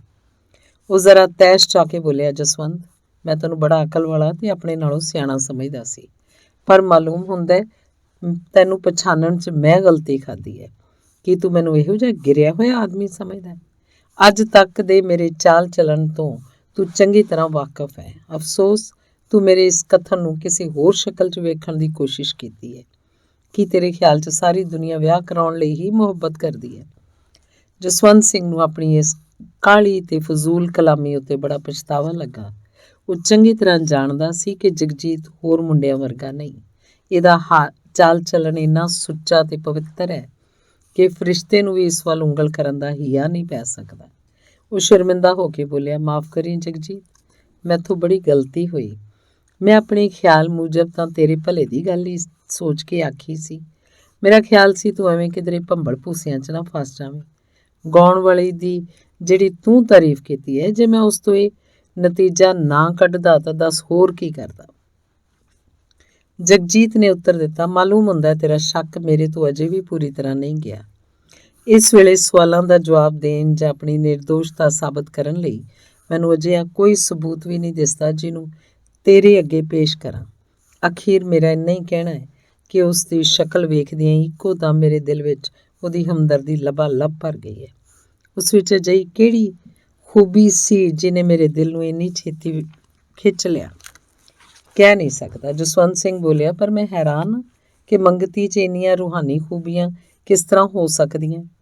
ਮਾਲੂਮ ਹੁੰਦਾ ਤੇਰੇ ਵਹਿਮੀ ਖਿਆਲ ਨੇ ਤੈਨੂੰ ਬਹੁਤ ਹੱਦ ਤੱਕ ਮੁਗਾਲਤੇ 'ਚ ਪਾ ਦਿੱਤਾ ਹੈ। ਮੈਂ ਮੰਨਦਾ ਕਿ ਤੇਰਾ ਖਿਆਲ ਇੰਨਾ ਹੀ ਪਵਿੱਤਰ ਹੈ, ਪਰ ਉਸ ਕੁੜੀ 'ਚ ਜੋ ਖੂਬੀਆਂ ਤੂੰ ਬਿਆਨ ਕਰ ਰਿਹਾ ਹੈ ਉਹ ਇੱਕ ਨੀਚ ਜਾਤ ਦੀ ਮੰਗਤੀ 'ਚ ਹੋਣੀਆਂ ਮੁਸ਼ਕਿਲ ਹਨ। ਮੰਗਤੀ? ਜਸਵੰਤ, ਤੂੰ ਇਸ ਵੇਲੇ ਇੱਕ ਉੱਚੀ ਹਸਤੀ ਦੀ ਹੱਦ ਤੱਕ ਕਰ ਰਿਹਾ। ਉਹ ਮੰਗਤੀ ਨਹੀਂ। ਮੇਰਾ ਦਾਅਵਾ ਹੈ ਕਿ ਉਹ ਬਿਲਕੁਲ ਮੰਗਤੀ ਨਹੀਂ। ਉਹ ਜ਼ਰੂਰ ਕਿਸੇ ਚੰਗੇ ਘਰਾਣੇ ਦੀ ਹੈ। ਜਿਹੜਾ ਤੂੰ ਉਹਦੇ ਉੱਚੇ ਗੁਣਾਂ 'ਤੇ ਸ਼ੱਕ ਕਰਦਾ ਹੈ, ਇਹਦਾ ਮੈਂ ਤੈਨੂੰ ਕੀ ਜਵਾਬ ਦਿਆਂ? ਜੇ ਕਦੇ ਤੂੰ ਉਹਨੂੰ ਵੇਖ ਲੈਂਦਾ ਤਾਂ ਮੇਰੇ ਵਾਲੇ ਲਫ਼ਜ਼ ਇਸ ਵੇਲੇ ਤੇਰੇ ਆਪਣੇ ਮੂੰਹੋਂ ਨਿਕਲਣੇ ਸਨ। ਇਸੇ ਸਬੰਧ 'ਚ ਚੋਖਾ ਚਿਰ ਗੱਲਾਂ ਕਰਨ ਤੋਂ ਬਾਅਦ ਇਹ ਦੋਵੇਂ ਉੱਠ ਕੇ ਘਰਾਂ ਵੱਲ ਚਲੇ ਗਏ। ਘਰ ਜਾ ਕੇ ਜਸਵੰਤ ਸਿੰਘ ਦੇ ਚਿਹਰੇ 'ਤੇ ਉਦਾਸੀ ਛਾ ਗਈ। ਸੋਚਣ ਲੱਗਾ, ਮੈਂ ਆਪਣੇ ਦੋਸਤ ਦੀ ਇਸ ਮਾਮਲੇ 'ਚ ਕਿਸ ਤਰ੍ਹਾਂ ਸਹਾਇਤਾ ਕਰਾਂ। ਕੀ ਮੈਂ ਉਹਨੂੰ ਇਸ ਹਾਲਤ ਵਿੱਚ ਦੇਖ ਕੇ ਅੱਖਾਂ ਮੀਟ ਛੱਡਾਂ? ਨਹੀਂ, ਇਹ ਦੋਸਤੀ ਨਹੀਂ, ਦੁਸ਼ਮਣੀ ਹੈ। ਜਿਸ ਜਗਜੀਤ ਨਾਲ ਨਿੱਕੇ ਹੁੰਦਿਆਂ ਤੋਂ ਮੇਰਾ ਗੂੜਾ ਪ੍ਰੇਮ ਹੈ, ਜਿਸ ਨਾਲ ਮੇਰੀ ਜ਼ਿੰਦਗੀ ਦਾ ਸੰਬੰਧ ਹੈ, ਉਹਨੂੰ ਸੁਖੀ ਬਣਾਉਣ ਲਈ ਮੈਨੂੰ ਸਭ ਕੁਝ ਕਰਨਾ ਚਾਹੀਦਾ ਹੈ। ਜਸਵੰਤ ਸਿੰਘ ਦੇ ਪਿਤਾ ਸਰਦਾਰ ਸ਼ਾਮ ਸਿੰਘ ਨੇ ਉਹਨੂੰ 10ਵੀਂ ਪਾਸ ਕਰਨ ਤੋਂ ਬਾਅਦ ਸਕੂਲੋਂ ਉਠਾ ਲਿਆ ਸੀ। ਵਪਾਰੀ ਆਦਮੀ ਸੀ। ਕੰਮ ਇੰਨਾ ਫੈਲਿਆ ਹੋਇਆ ਸੀ ਕਿ ਸਾਰੇ ਝਮੇਲੇ ਨੂੰ ਇਸ ਪਿਛਲੀ ਉਮਰੇ ਉਹ ਇਕੱਲਾ ਸੰਭਾਲ ਨਹੀਂ ਸੀ ਸਕਦਾ। ਇਹੋ ਕਾਰਨ ਸੀ ਕਿ ਉਹਨੇ ਜਸਵੰਤ ਸਿੰਘ ਨੂੰ ਸਕੂਲੋਂ ਉਠਾ ਕੇ ਕਲਕੱਤੇ ਵਾਲੀ ਆੜਤ ਦਾ ਕੰਮ ਸੌਂਪ ਦਿੱਤਾ ਸੀ। ਜਸਵੰਤ ਸਿੰਘ ਕੰਮਕਾਰ 'ਚ ਬੜਾ ਹੁਸ਼ਿਆਰ ਤੇ ਕਮਾਊ ਸੀ। ਵੇਖਣ 'ਚ ਵੀ ਡਾਢਾ ਸੁੰਦਰ ਤੇ ਸਜੀਲਾ ਜਵਾਨ ਸੀ। ਇਹਦੇ ਵਿਆਹ ਲਈ ਹਰ ਵੇਲੇ ਇਹਦੇ ਮਾਂ ਪਿਓ ਨੂੰ ਪ੍ਰੇਰਦੇ ਰਹਿੰਦੇ ਸਨ, ਪਰ ਇਸ ਦੇ ਕੰਨਾਂ 'ਤੇ ਜੂੰ ਨਹੀਂ ਸੀ ਸਰਕਦੀ। ਜਦ ਕਦੇ ਮਾਂ ਇਸ ਅੱਗੇ ਵਿਆਹ ਦਾ ਭੋਗ ਪਾਉਂਦੀ ਤਾਂ ਇਹ ਕਿਸੇ ਨਾ ਕਿਸੇ ਬਹਾਨੇ ਉਹਨੂੰ ਟਾਲਣ ਦਾ ਯਤਨ ਕਰਦਾ। ਜਦ ਕਦੇ ਘਰ ਦੇ ਬਹੁਤ ਜ਼ਿੱਦ ਕਰਦੇ ਸਨ ਤਾਂ ਇਸ ਦਾ ਇਹੋ ਜਵਾਬ ਹੁੰਦਾ ਸੀ, ਜੇ ਤੁਸੀਂ ਮੈਨੂੰ ਬਹੁਤ ਤੰਗ ਕਰੋਗੇ ਤਾਂ ਮੈਂ ਕਿਸੇ ਦਿਨ ਚੁੱਪ ਕੀਤਾ ਹੀ ਘਰੋਂ ਨਿਕਲ ਜਾਵਾਂਗਾ। ਮੈਨੂੰ ਅਜੇ ਵਿਆਹ ਦੀ ਕਾਹਲੀ ਨਹੀਂ। ਜਦ ਕਦੀ ਮੇਰੇ ਮਤਲਬ ਦੀ ਕੋਈ ਸਾਥਣ ਨਜ਼ਰੀ ਆਏਗੀ ਮੈਂ ਆਪ ਤੁਹਾਨੂੰ ਕਹਿ ਦਿਆਂਗਾ। ਇਸ ਤੋਂ ਬਾਅਦ ਕਿਸੇ ਦਾ ਹੀਆ ਨਾ ਪਿਆ ਜੋ ਉਹਨੂੰ ਵਿਆਹ ਬਾਰੇ ਕੋਈ ਗੱਲ ਆਖੇ। ਜਸਵੰਤ ਸਿੰਘ ਨੂੰ ਕਲਕੱਤਿਓਂ ਆਇਆ ਮਹੀਨਾ ਕੁ ਹੋਇਆ ਸੀ। ਉਹ ਕੰਮਕਾਰ ਦੇ ਬਾਰੇ 'ਚ ਪਿਓ ਨਾਲ ਕੋਈ ਸਲਾਹਾਂ ਕਰਨ ਤੇ ਨਾਲੇ ਮਾਂ ਨੂੰ ਮਿਲਣ ਲਈ ਆਇਆ ਸੀ। ਇਹਦੇ ਵਿੱਚ ਹੀ ਉਸ ਨੂੰ ਜਗਜੀਤ ਦੀ ਚਿੰਤਾ ਨੇ ਪਰੇਸ਼ਾਨ ਕਰ ਦਿੱਤਾ। ਉਹਨੂੰ ਸਭ ਕੁਝ ਭੁੱਲ ਗਿਆ। ਕੱਲ ਸਵੇਰ ਤੋਂ ਜਦ ਤੋਂ ਉਹਨੇ ਜਗਜੀਤ ਦੇ ਮੂੰਹ ਇਹ ਗੱਲ ਸੁਣੀ, ਉਸ ਵੇਲੇ ਤੋਂ ਇਸੇ ਫਿਕਰ 'ਚ ਸੀ ਕਿ ਅਲੜ ਜਗਜੀਤ ਨੂੰ ਇਸ ਨਵੇਂ ਪ੍ਰੇਮ ਦੀ ਫਾਹੀ ਤੋਂ ਕਿੱਕਣ ਬਚਾਇਆ ਜਾਏ। ਉਹ ਸਾਰਾ ਦਿਨ ਇਹਨਾਂ ਸੋਚਾਂ ਵਿੱਚ ਹੀ ਡੁੱਬਾ ਰਿਹਾ। ਅਖੀਰ ਉਹ ਇਹ ਸੋਚ ਕੇ ਘਰੋਂ ਨਿਕਲਿਆ ਕਿ ਚਲੀਏ ਉਹਦੀ ਖਬਰ ਤਾਂ ਲਈਏ। ਉਹਨੂੰ ਸਭ ਤੋਂ ਵਧੇਰੇ ਚਿੰਤਾ ਇਸ ਗੱਲ ਦੀ ਸੀ ਕਿ ਜੇ ਉਹਦੇ ਪਿਓ ਨੂੰ ਪਤਾ ਲੱਗ ਗਿਆ ਤਾਂ ਉਹਦਾ ਕੀ ਹਾਲ ਹੋਏਗਾ। ਜਸਵੰਤ ਸਿੰਘ ਸਿੱਧਾ ਜਗਜੀਤ ਦੇ ਘਰ ਪੁੱਜਾ। ਬੂਹੇ ਵਿੱਚ ਹੀ ਉਹਨੂੰ ਜਗਜੀਤ ਦਾ ਪਿਓ ਮਿਲਿਆ। ਉਹ ਕਿਸੇ ਨਾਲ ਗੱਲਾਂ ਕਰ ਰਿਹਾ ਸੀ। ਜਸਵੰਤ ਸਿੰਘ ਨੇ ਸਤਿ ਸ੍ਰੀ ਅਕਾਲ ਬੁਲਾਉਣ ਤੋਂ ਬਾਅਦ ਪੁੱਛਿਆ, ਚਾਚਾ ਜੀ, ਜਗਜੀਤ ਸਕੂਲੋਂ ਆਇਆ ਕਿ ਨਹੀਂ? ਸਰਦਾਰ ਨੇ ਬੜੇ ਆਦਰ ਨਾਲ ਕਿਹਾ, ਆਓ ਕਾਕਾ ਜੀ, ਉਹ ਤਾਂ ਅਜੇ ਸਕੂਲੇ ਗਿਆ ਹੀ ਨਹੀਂ। ਕਹਿੰਦਾ ਸੀ ਸਿਰ ਪੀੜ ਹੁੰਦੀ ਹੈ। ਮੈਂ ਵੀ ਆਖਿਆ ਚੱਲ ਨਾ ਜਾ, ਆਰਾਮ ਕਰ। ਜਸਵੰਤ ਸਿੰਘ ਛੇਤੀ ਨਾਲ ਅੰਦਰ ਚਲਾ ਗਿਆ। ਅੰਦਰ ਜਾ ਕੇ ਉਹਨੇ ਵੇਖਿਆ ਜਗਜੀਤ ਪੜ੍ਹਾਈ ਵਾਲੇ ਕਮਰੇ 'ਚ ਮੇਜ਼ ਦੇ ਸਾਹਮਣੇ ਬੈਠਾ ਕੁਝ ਲਿਖ ਰਿਹਾ ਸੀ। ਉਹਨੂੰ ਕੁਝ ਢਾਰਸ ਹੋਈ। ਚਲੋ ਬਹੁਤੀ ਫਿਕਰ ਦੀ ਗੱਲ ਨਹੀਂ, ਸਕੂਲ ਨਹੀਂ ਗਿਆ ਪਰ ਸਕੂਲ ਦਾ ਕੰਮ ਤਾਂ ਕਰ ਰਿਹਾ। ਉਹ ਛੁਪਲਾਈ ਕਮਰੇ ਅੰਦਰ ਦਾਖਲ ਹੋ ਗਿਆ। ਜਗਜੀਤ ਦੀ ਇਸ ਵੱਲ ਪਿੱਠ ਸੀ। ਉਹਨੂੰ ਜਸਵੰਤ ਦੇ ਆਉਣ ਦਾ ਕੋਈ ਪਤਾ ਨਹੀਂ ਸੀ। ਜਿਉਂ ਹੀ ਜਸਵੰਤ ਦੀ ਨਿਗਾਹ ਉਹਦੀ ਕਾਪੀ 'ਤੇ ਪਈ, ਉਹ ਹੱਕਾ ਬੱਕਾ ਰਹਿ ਗਿਆ। ਕਾਪੀ ਉੱਤੇ ਕੁਝ ਹੋਰ ਲਿਖਣ ਦੀ ਥਾਂ ਜਗਜੀਤ ਪੈਨਸਲ ਨਾਲ ਕਿਸੇ ਤਸਵੀਰ ਦਾ ਖਾਕਾ ਬਣਾ ਰਿਹਾ ਸੀ। ਇੱਕ ਨਹੀਂ ਕਈ ਸਨ। ਪਹਿਲੇ ਇੱਕ ਦੋ ਖਾਕੇ ਵਾਹ ਕੇ ਉਹਨੇ ਖਬਰੇ ਠੀਕ ਨਾ ਹੋਣ ਕਰਕੇ ਉਹਨਾਂ 'ਤੇ ਲੀਕਾਂ ਫੇਰ ਕੇ ਰੱਦੀ ਕਰ ਦਿੱਤੇ ਸਨ, ਪਰ ਤੀਜਾ ਖਾਕਾ ਪਹਿਲੀਆਂ ਦੋਹਾਂ ਨਾਲੋਂ ਸਾਫ਼ ਸੀ। ਜਗਜੀਤ ਡਰਾਇੰਗ ਵਿੱਚ ਉਂਝ ਵੀ ਬੜਾ ਹੁਸ਼ਿਆਰ ਸੀ। ਉਹਨੇ ਸਾਰਾ ਜ਼ੋਰ ਲਾ ਕੇ ਉਸ ਕੁੜੀ ਦੀ ਤਸਵੀਰ ਬਣਾਈ ਸੀ। ਉਹਦੀਆਂ ਅੱਖਾਂ ਤੇ ਬੁੱਲ੍ਹਾਂ ਨੂੰ ਦਰੁਸਤ ਕਰ ਰਿਹਾ ਸੀ। ਜੋ ਇੰਨੇ ਨੂੰ ਕਿਸੇ ਨੇ ਉਹਦੇ ਮੋਢੇ ਤੇ ਹੱਥ ਰੱਖ ਦਿੱਤਾ। ਜਿਉਂ ਹੀ ਉਹਦੀ ਨਜ਼ਰ ਪਿੱਛੇ ਖੜੋਤੇ ਜਸਵੰਤ ਸਿੰਘ ਤੇ ਪਈ, ਉਹਨੇ ਪੈਨਸਲ ਉੱਥੇ ਹੀ ਰੱਖ ਦਿੱਤੀ। ਇੱਕ ਵਾਰੀ ਉਹਨੂੰ ਖਿਆਲ ਆਇਆ ਕਿ ਕਾਪੀ ਪੁੱਠੀ ਕਰ ਛੱਡੇ, ਪਰ ਹੁਣ ਇਹਦਾ ਕੀ ਫਾਇਦਾ। ਇਹ ਸੋਚ ਕੇ ਉਹਨੇ ਕਾਪੀ ਉਸੇ ਤਰ੍ਹਾਂ ਪਈ ਰਹਿਣ ਦਿੱਤੀ ਤੇ ਆਪ ਉੱਠ ਕੇ ਜਸਵੰਤ ਸਿੰਘ ਦੇ ਸਵਾਗਤ ਲਈ ਖੜਾ ਹੋ ਗਿਆ। ਦੋਵੇਂ ਮਿੱਤਰ ਇੱਕ ਦੂਜੇ ਦੇ ਆਮੋ ਸਾਹਮਣੇ ਬੈਠ ਗਏ। ਇਸ ਤੋਂ ਬਾਅਦ ਕੋਈ 2 ਕੁ ਘੰਟੇ ਇਹਨਾਂ ਦੋਹਾਂ ਦੀਆਂ ਗੱਪਾਂ ਛੱਪਾਂ ਹੁੰਦੀਆਂ ਰਹੀਆਂ। ਜਸਵੰਤ ਸਿੰਘ ਉਹਦੀ ਪ੍ਰੇਮ ਲੀਲਾ ਨੂੰ ਕਿਸੇ ਹੋਰ ਰੂਪ 'ਚ ਵੇਖ ਰਿਹਾ ਸੀ, ਪਰ ਜਗਜੀਤ ਉਹਨੂੰ ਇਹਦੇ ਉਲਟ ਆਪਣੇ ਹਿਰਦੇ ਦੀ ਪਵਿੱਤਰ ਤਸਵੀਰ ਵਿਖਾਉਣ ਦਾ ਯਤਨ ਕਰ ਰਿਹਾ ਸੀ। ਉਪਰੋਕਤ ਘਟਨਾ ਨੂੰ ਮਹੀਨਾ ਕੁ ਬੀਤ ਗਿਆ, ਪਰ ਜਗਜੀਤ ਦੇ ਦਿਲ 'ਚ ਗਾਉਣ ਵਾਲੀ ਦਾ ਖਿਆਲ ਕੁਝ ਘਟਣ ਦੀ ਥਾਂ ਸਗੋਂ ਪਲ ਪਲ ਵਾਧੇ ਤੇ ਸੀ। ਉਹਨੇ ਹੱਥੀਂ ਬਣਾਈ ਹੋਈ ਉਹਦੀ ਤਸਵੀਰ ਵਿੱਚ ਯਥਾ ਸ਼ਕਤ ਰੰਗ ਭਰ ਕੇ ਤੇ ਸ਼ੀਸ਼ੇ 'ਚ ਜੜਾ ਕੇ ਆਪਣੇ ਕਮਰੇ 'ਚ ਟੰਗ ਛੱਡੀ ਸੀ। ਭਾਵੇਂ ਤਸਵੀਰ ਦੀ ਸ਼ਕਲ ਅਸਲ ਨਾਲ ਬਹੁਤੀ ਮਿਲਦੀ ਜੁਲਦੀ ਨਹੀਂ ਸੀ, ਪਰ ਤਾਂ ਵੀ ਜਗਜੀਤ ਲਈ ਇਹ ਕੋਈ ਘੱਟ ਮਹੱਤਵ ਵਾਲੀ ਦੀ ਚੀਜ਼ ਨਹੀਂ ਸੀ। ਇਸ ਲਈ ਇਹ ਜੋ ਕੁਝ ਸੀ ਬਥੇਰਾ ਸੀ। ਉਹ ਜਦ ਕਮਰੇ 'ਚ ਆ ਕੇ ਉਸ ਸਿੱਧ ਪੱਧਰੀ ਤਸਵੀਰ ਵੱਲ ਤੱਕਦਾ ਸੀ ਤਾਂ ਸ਼ਰਧਾ ਭਰੇ ਪ੍ਰੇਮ ਨਾਲ ਉਹਦਾ ਸਿਰ ਆਪਣੇ ਆਪ ਹੀ ਝੁਕ ਜਾਂਦਾ ਸੀ। ਉਹਦਾ ਅੰਦਰ ਬਾਹਰ ਕਿਸੇ ਸਵਰਗੀ ਸੁਆਦ ਨਾਲ ਭਰ ਜਾਂਦਾ ਸੀ। ਅੰਦਰੋਂ ਬੂਹਾ ਬੰਦ ਕਰਕੇ ਉਹ ਕਿੰਨਾ ਕਿੰਨਾ ਚਿਰ ਇੱਕ ਟੱਕ ਤਸਵੀਰ ਵੱਲ ਤੱਕਦਾ ਰਹਿੰਦਾ ਸੀ ਤੇ ਤਸਵੀਰ ਉੱਤੇ ਉਹਦੀ ਐਸੀ ਨਜ਼ਰ ਵੱਜਦੀ ਜੋ ਚੋਖਾ ਚਿਰ ਉਹਦੀ ਅੱਖ ਨਹੀਂ ਸੀ ਫਰਕ। ਤਸਵੀਰ ਦੇ ਦੁਆਲੇ ਦਾ ਹਾਸ਼ੀਆ, ਕਾਗਜ਼ ਤੇ ਜਿਸ ਕੰਧ ਤੇ ਉਹ ਲਟਕ ਰਹੀ ਸੀ ਉਹ ਕੰਧ, ਇਹ ਸਭ ਕੁਝ ਲੋਪ ਹੋ ਜਾਂਦਾ ਤੇ ਨਿਰਾ ਤਸਵੀਰ ਦਾ ਬੁੱਤ ਹੀ ਉਹਨੂੰ ਨਜ਼ਰੀ ਆਉਂਦਾ। ਇਸ ਤੋਂ ਬਾਅਦ ਉਹਨੂੰ ਮਾਲੂਮ ਹੁੰਦਾ ਸੀ ਜਿਕਣ ਇਸ ਬੁੱਤ ਵਿੱਚ ਜਾਨ ਪੈਣੀ ਸ਼ੁਰੂ ਹੋਈ ਹੈ। ਕੁਝ ਚਿਰ ਬਾਅਦ ਉਸ ਵਿੱਚ ਬੇਮਲੂਮੀ ਜੀ ਹਿਲਜੁਲ ਪੈਦਾ ਹੁੰਦੀ ਦਿਸਦੀ ਤੇ ਹੌਲੀ ਹੌਲੀ ਉਸੇ ਰੂਪ 'ਚ ਵੱਟ ਜਾਂਦੀ ਜਿਸ 'ਚ ਉਸ ਉਦਣ ਚੌਂਕ 'ਚ ਡਿੱਠੀ ਸੀ। ਇਸ ਤੋਂ ਬਾਅਦ ਉਹਦੇ ਬੁੱਲ ਫਰਕਦੇ, ਫਿਰ ਉਸੇ ਪੰਚਮ ਸੁਰ 'ਚੋਂ ਗਾਉਂਦੀ ਮਾਲੂਮ ਹੁੰਦੀ ਸੀ, ਪਪੀਹਾ ਕਾਹੇ ਮਚਾਵੇ ਸ਼ੋਰ। ਤੇ ਇਸ ਤੋਂ ਬਾਅਦ ਜਗਜੀਤ ਨੂੰ ਸਾਫ਼ ਮਾਲੂਮ ਹੁੰਦਾ ਸੀ ਜਿਕਣ ਇਸ ਸਨੇਹ ਮੂਰਤ ਸੱਚਮੁੱਚ ਇਸ ਵੱਲ ਹੌਲੀ ਹੌਲੀ ਵੱਧਦੀ ਚਲੀ ਆਉਂਦੀ ਹੈ।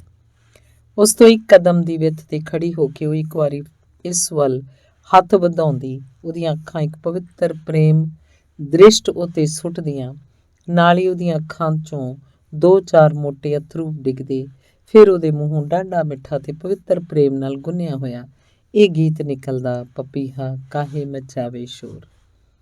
ਸੁਣਦਿਆਂ ਹੀ ਜਗਜੀਤ ਆਨੰਦ ਦੇ ਪ੍ਰੇਮ 'ਚ ਗੁੱਟ ਹੋ ਕੇ ਝੂਮਣ ਲੱਗ ਪੈਂਦਾ ਤੇ ਫਿਰ ਹੌਲੀ ਹੌਲੀ ਉਹਦੀ ਇਹ ਸੁਪਨ ਅਵਸਥਾ ਕਹੋ ਜਾਂ ਕੁਝ ਹੋਰ ਭੰਗ ਹੋਣੀ ਸ਼ੁਰੂ ਹੋ ਜਾਂਦੀ।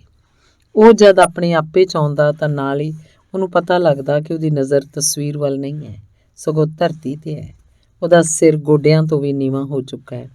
ਉਹ ਸਿਰ ਚੁੱਕ ਕੇ ਵੇਖਦਾ ਤਾਂ ਇਸ ਕੰਧ ਵਾਲੀ ਤਸਵੀਰ ਜਿਉਂ ਦੀ ਤਿਉਂ ਲਟਕ ਰਹੀ ਹੁੰਦੀ ਸੀ। ਉਹਦੀਆਂ ਅੱਖਾਂ ਆਪਣੇ ਆਪ ਮੀਟੀਆਂ ਜਾਂਦੀਆਂ ਤੇ ਇਹ ਤੁਕ ਪਪੀਹਾ ਕਾਹੇ ਮਚਾਵੇ ਸ਼ੋਰ ਉਹਦੇ ਦਿਮਾਗ 'ਚ ਗੂੰਜਦੀ ਰਹਿੰਦੀ ਤੇ ਇਹਦਾ ਅੰਮ੍ਰਿਤਮਈ ਸਵਾਦ ਉਹਨੂੰ ਖੀਵਾ ਕਰ ਦਿੰਦਾ। ਥੋੜੇ ਦਿਨਾਂ ਬਾਅਦ ਜਸਵੰਤ ਕਲਕੱਤੇ ਚਲਾ ਗਿਆ ਤੇ ਇਸ ਤੋਂ ਕੁਝ ਦਿਨਾਂ ਬਾਅਦ ਜਗਜੀਤ ਵੀ ਗਰਮੀਆਂ ਦੀਆਂ ਛੁੱਟੀਆਂ ਬਿਤਾਉਣ ਲਈ ਪਹਾੜ ਚਲਾ ਗਿਆ। ਅਗਲਾ ਅੰਗ। ਹਾੜ ਦਾ ਮਹੀਨਾ ਹੈ।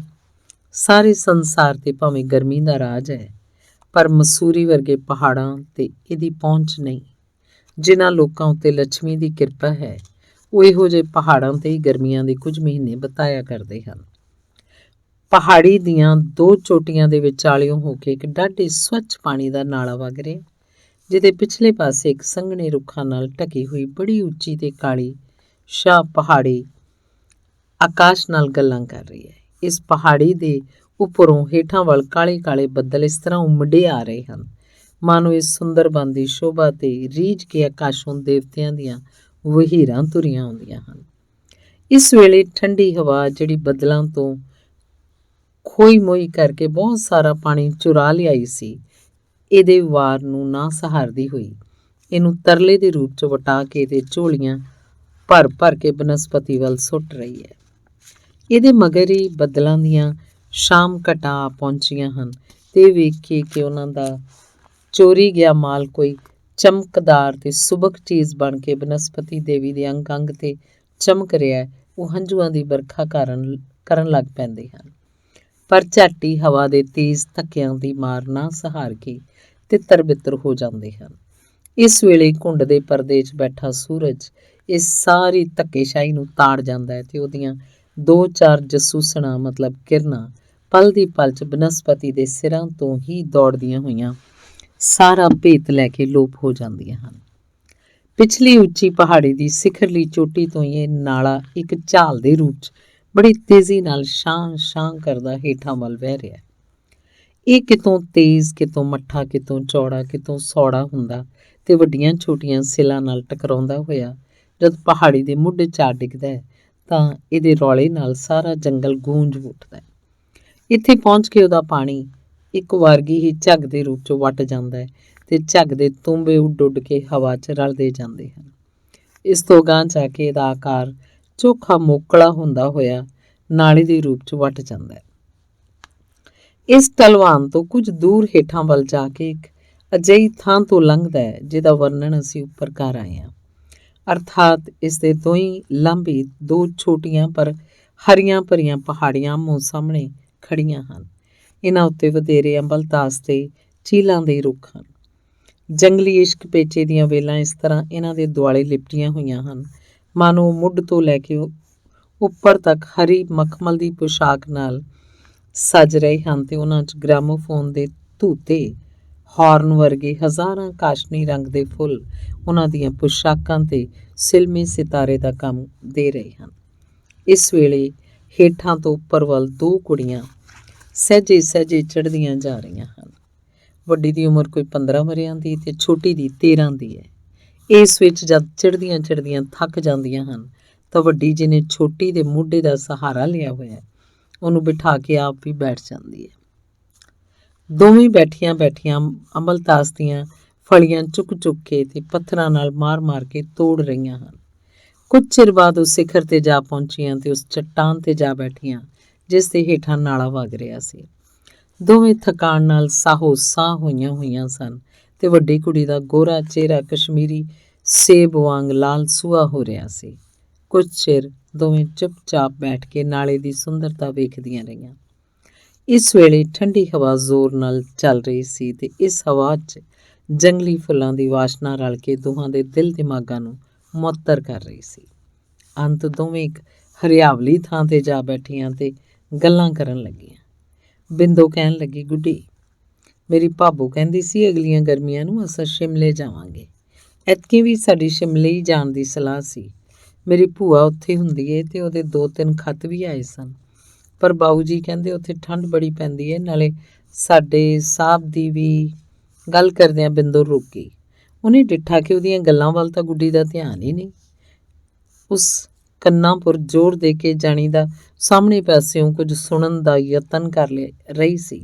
ਬਿੰਦੋ ਨੇ ਜ਼ਰਾ ਗੁੱਸੇ ਨਾਲ ਪੁੱਛਿਆ, ਲੈ ਤੇ ਮੈਂ ਗੱਲਾਂ ਕਿਹਨੂੰ ਪਈ ਸੁਣਾਨੀ ਆ? ਤੇਰਾ ਤਾਂ ਖਿਆਲ ਹੀ ਖੌਰੇ ਕਿਹੜੇ ਪਾਸੇ ਗਿਆ ਹੋਇਆ। ਹੱਥ ਨਾਲ ਚੁੱਪ ਰਹਿਣ ਦਾ ਇਸ਼ਾਰਾ ਕਰਕੇ ਤੇ ਉਸੇ ਤਰ੍ਹਾਂ ਕੰਨ ਥੱਲੇ ਕੀਤੀ ਗੁੱਡੀ ਬੋਲੀ, ਠਹਿਰਨੀ ਜ਼ਰਾ ਸੁਣ। ਕੀ ਸੁਣਿਆ ਈ? ਮੈਨੂੰ ਤਾਂ ਕਾਸੇ ਦੀ ਆਵਾਜ਼ ਨਹੀਂ ਆਉਂਦੀ ਪਈ। ਅੰਨੀਏ, ਤੈਨੂੰ ਕਿਸੇ ਦੀ ਸਤਾਰ ਨਾਲ ਗਾਉਣ ਦੀ ਆਵਾਜ਼ ਨਹੀਂ ਆਉਂਦੀ ਪਈ? ਆਹੋ ਨਹੀਂ, ਇਹ ਤਾਂ ਇਉਂ ਜਾਪਦਾ ਜਿਕਣ ਸਾਹਮਣੀ ਪਹਾੜੀ ਤੇ ਕੋਈ ਗਾਂ ਰਿਹਾ। ਐ ਸੁਣ, ਹੁਣ ਨਿਰੀ ਸਤਾਰ ਹੀ ਪਈ ਵੱਜਦੀ ਏ। ਇਹਨਾਂ ਦੋਹਾਂ ਦੇ ਅੱਗੇ ਚੀਲ ਦੇ ਬਹੁਤ ਸਾਰੇ ਦਰਖਤਾਂ ਦਾ ਓਹਲਾ ਸੀ ਜਿਸ ਕਰਕੇ ਪਾਰਲੇ ਕੰਢੇ ਗਾ ਰਹੇ ਬੰਦੇ ਨੂੰ ਵੇਖ ਨਾ ਸਕੀਆਂ। ਗੁੱਡੀ ਨੇ ਇੱਕ ਪਾਸੇ ਹੋ ਕੇ ਤੇ ਫਿਰ ਬਿੰਦੋ ਦਾ ਮੋਢਾ ਫੜ ਕੇ ਹੱਥ ਦੀ ਉਂਗਲੀ ਨਾਲ ਇਸ਼ਾਰਾ ਕਰਕੇ ਕਿਹਾ, ਉਹ ਵੇਖ ਨੀ, ਉਹ ਵੇਖ, ਇਹ ਤਾਂ ਕੋਈ ਸਾਧੂ ਮਾਲੂਮ ਹੁੰਦਾ ਹੈ। ਆਖਾਂ ਜ਼ਰਾ ਹੋਰ ਗਾਂਹ ਹੋ ਕੇ ਸੁਣੀਏ। ਬਿੰਦੋ ਉਹਦੇ ਨਾਲ ਤੁਰੀ ਤੇ ਫਿਰ ਬੋਲੀ, ਨਹੀਂ ਇਹ ਤਾਂ ਕੋਈ ਸ਼ਬਦ ਪੜ੍ਹਦਾ ਮਾਲੂਮ ਹੁੰਦਾ ਹੈ। ਕੁਝ ਹੋਰ ਗਾਂਹ ਵੱਧ ਕੇ, ਲੈ ਇੱਥੋਂ ਤਾਂ ਸਾਫ਼ ਆਵਾਜ਼ ਸੁਣੀਂਦੀ ਏ। ਇੱਥੇ ਆ ਕੇ ਸਤਾਰ ਵਾਲੇ ਦਾ ਗਾਣਾ ਸੁਣਨ ਲੱਗੀਆਂ। ਇਹ ਇੱਕ ਅਜਿਹੀ ਥਾਂ ਸੀ ਜਿੱਥੋਂ ਇਹ ਦੋਵੇਂ ਤਾਂ ਉਹਨੂੰ ਵੇਖ ਸਕਦੀਆਂ ਸਨ, ਪਰ ਉਹ ਇਹਨਾਂ ਨੂੰ ਨਹੀਂ ਸੀ ਵੇਖ ਸਕਦਾ। ਮਹਾਤਮਾ ਨੇ ਗਿੱਟਿਆਂ ਤੱਕ ਭਗਵਾ ਚੋਲਾ ਪਾਇਆ ਸੀ। ਉਹਦੇ ਲੰਮੇ ਕੇਸ ਉਸਦੀ ਪਿੱਠ ਤੇ ਅਟਖੇਲੀਆਂ ਲੈ ਰਹੇ ਸਨ ਤੇ ਉਹਦੇ ਮਸ ਫੁੱਟਵੇਂ ਚਿਹਰੇ ਤੋਂ ਉਹਦੀ ਸੁੰਦਰਤਾ ਫੁੱਟ ਕੇ ਨਿਕਲ ਰਹੀ ਸੀ। ਉਹਦੀ ਨੁਹਾਰ ਤੇ ਨੈਣ ਨਕਸ਼ ਦੱਸਦੇ ਸਨ ਕਿ ਉਹ ਬੜਾ ਸਜੀਲਾ ਗੱਭਰੂ ਹੈ। ਸਿਤਾਰ ਤੇ ਉਹਦਾ ਹੱਥ ਇਸ ਤਰ੍ਹਾਂ ਚੱਲਦਾ ਸੀ ਜਿਕਣ ਪਾਣੀ ਉੱਤੇ ਮੱਛੀ ਤਰਦੀ ਹੈ। ਉਹਦੀਆਂ ਅੱਖਾਂ ਕਿਸੇ ਗੂੜੇ ਪ੍ਰੇਮ 'ਚ ਰੰਗੀਆਂ ਹੋਈਆਂ ਸਨ ਤੇ ਉਹ ਡਾਢੀ ਮਿੱਠੀ ਸੁਰ 'ਚ ਗਾ ਰਿਹਾ ਸੀ, ਜਹ ਨਰ ਰਾਮ ਭਗਤ ਨੇ ਸਾਧੀ, ਜਨਮਤ ਕਸ ਨਾ ਮੋਇਓ ਅਪਰਾਧੀ।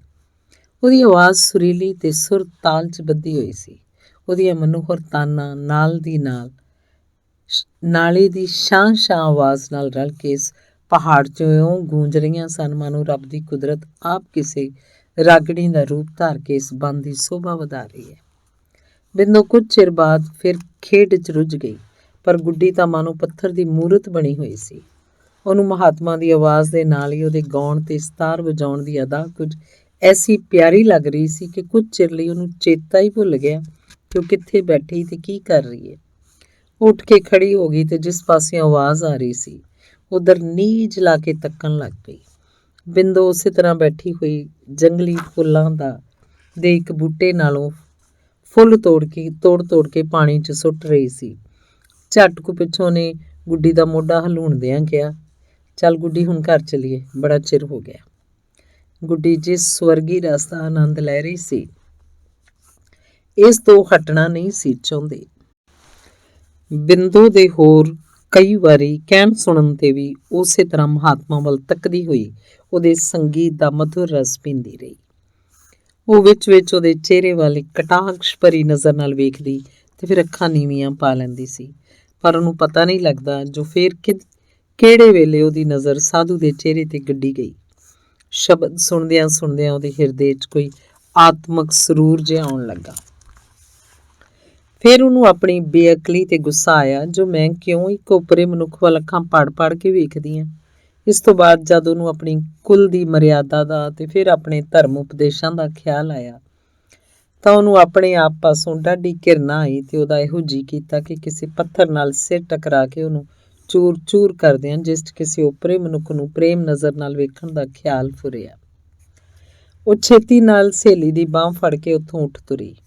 ਅਜੇ ਉਹ 4 ਕੁ ਕਦਮ ਹੀ ਗਈ ਸੀ ਕਿ ਇੱਕ ਪੱਥਰ ਨਾਲ ਅੜ ਕੇ ਉਹਦਾ ਸਲੀਪਰ ਪੈਰ 'ਚੋਂ ਨਿਕਲ ਗਿਆ ਤੇ ਉਹ ਕਾਹਲੀ ਨਾਲ 1-2 ਕਦਮ ਅੱਗੇ ਵੱਧ ਗਈ।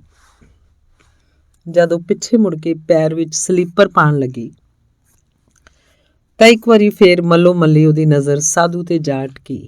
ਉਸ ਵੇਲੇ ਸ਼ਬਦ ਸਮਾਪਤ ਕਰਕੇ ਤੇ ਸਿਤਾਰ ਹੱਥੋਂ ਰੱਖ ਕੇ ਬੈਠਾ ਹੋਇਆ ਸੀ।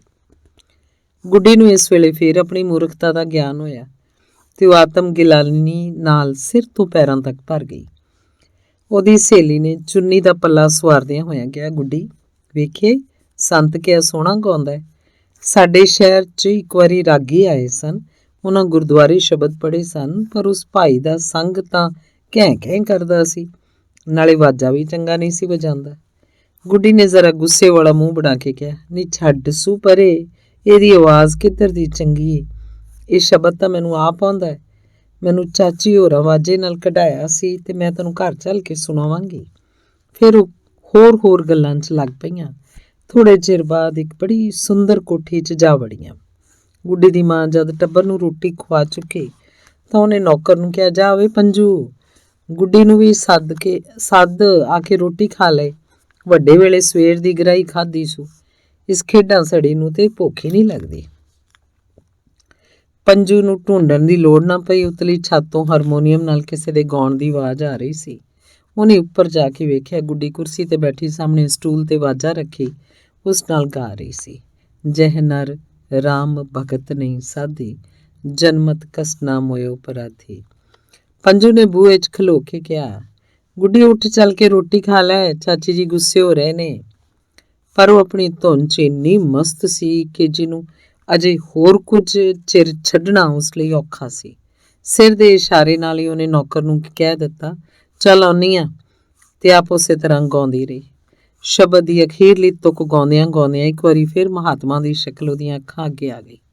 ਉਹਨੂੰ ਇਸ ਵੇਲੇ ਇਹੋ ਮਾਲੂਮ ਹੁੰਦਾ ਸੀ ਜਿਕਣ ਇਹ ਸ਼ਬਦ ਉਸਨੇ ਕੋਈ ਸੂਖਸ਼ਮ ਰੂਪ ਧਾਰ ਕੇ ਤੇ ਮਹਾਤਮਾ ਦੀ ਕਲਬੂ 'ਚ ਵੜ ਕੇ ਗਾਇਆ। ਉਹ ਇੱਕ ਪਲ ਲਈ ਆਪਣੇ ਆਪ ਨੂੰ ਉੱਕਾ ਭੁੱਲ ਗਈ ਤੇ ਉਹਦੇ ਸਾਹਮਣੇ ਉਹੀ ਨਾਲੇ ਵਾਲਾ ਦ੍ਰਿਸ਼ ਸੀ, ਉਹ ਕੰਢਾ, ਉਹੀ ਮਹਾਤਮਾ, ਉਹੀ ਸਿਤਾਰ। ਉਹਨੂੰ ਮਾਲੂਮ ਹੁੰਦਾ ਸੀ ਜਿਕਣ ਮੈਂ ਹੀ ਭਗਵੇ ਕੱਪੜੇ ਪਹਿਨੀ ਮਹਾਤਮਾ ਦੇ ਰੂਪ 'ਚ ਹਾਂ ਤੇ ਅਸੀਂ ਸਿਤਾਰ ਨਾਲ ਹੁਣੇ ਸ਼ਬਦ ਗਾ ਕੇ ਹਟੇ। ਫਿਰ ਉਸੇ ਤਰ੍ਹਾਂ ਅੱਖਾਂ ਨੀਵੀਆਂ ਪਾ ਕੇ ਕਿੰਨਾ ਹੀ ਚਿਰ ਸੋਚ ਸਾਗਰ 'ਚ ਗੁੰਮ ਰਹੀ ਤੇ ਇਸ ਵੇਲੇ ਵੀ ਉਹ ਆਪਣੇ ਆਪ ਨੂੰ ਉਸੇ ਸੰਤ ਦੇ ਰੂਪ 'ਚ ਸਮਝ ਰਹੀ ਸੀ। ਇਹਨੇ ਨੂੰ ਕਿਸੇ ਉੱਚੀ ਆਵਾਜ਼ ਨੇ ਉਹਦੀ ਹਾਲਤ ਬਦਲ ਦਿੱਤੀ। ਇਹ ਉਹਦੀ ਮਾਂ ਦੀ ਆਵਾਜ਼ ਸੀ। ਆਈ ਚਾਚੀ ਜੀ, ਕਹਿ ਕੇ ਉਹਨੇ ਛੇਤੀ ਨਾਲ ਵਾਜੇ ਵਾਲਾ ਬਕਸ ਚੁੱਕ ਕੇ ਇੱਕ ਨੁੱਕਰੇ ਜਾ ਰੱਖਿਆ ਤੇ ਆਪ ਛੇਤੀ ਨਾਲ ਹੇਠਾਂ ਉਤਰ ਗਈ। ਉਹਦੀ ਮਾਂ ਨੇ ਪਿਆਰ ਭਰੀ ਤਾੜਨਾ ਨਾਲ ਕਿਹਾ, ਪੁੱਤਰ ਅੱਜ ਰੋਟੀ ਦਾ ਚੇਤਾ ਨਹੀਂ ਸੀ? ਉਹ ਬੋਲੀ, ਚਾਚੀ ਜੀ ਮੈਂ ਅਜੇ ਬਿੰਦੋ ਨੂੰ ਕਿਹਾ ਸੀ ਤੈਨੂੰ ਸ਼ਬਦ ਸੁਣਾਵਾਂਗੀ। ਮੈਂ ਆਖਿਆ ਯਾਦ ਕਰ ਲਵਾਂ, ਮਤਾ ਭੁੱਲ ਨਾ ਗਿਆ ਹੋਵੇ। ਮਾਂ ਨੇ ਥਾਲ ਪਰੋਸ ਕੇ ਰੱਖਿਆ ਤੇ ਗੁੱਡੀ ਰੋਟੀ ਖਾਣ ਲੱਗੀ। ਇੱਕ ਦੋ ਗਰਾਹੀਆਂ ਖਾਣ ਤੋਂ ਬਾਅਦ ਜਦ ਤੀਜੀ ਗਰਾਹੀ ਉਹਦੇ ਹੱਥ ਵਿੱਚ ਸੀ ਤੇ ਮੂੰਹ ਦੇ ਨੇੜੇ ਜਾ ਕੇ ਉਹਦਾ ਹੱਥ ਖਬਰੇ ਕਾਠ ਦਾ ਬਣ ਗਿਆ। ਮੂੰਹ ਵਾਲੀ ਮੂੰਹ ਵਿੱਚ ਤੇ ਹੱਥ ਵਾਲੀ ਹੱਥ ਵਿੱਚ।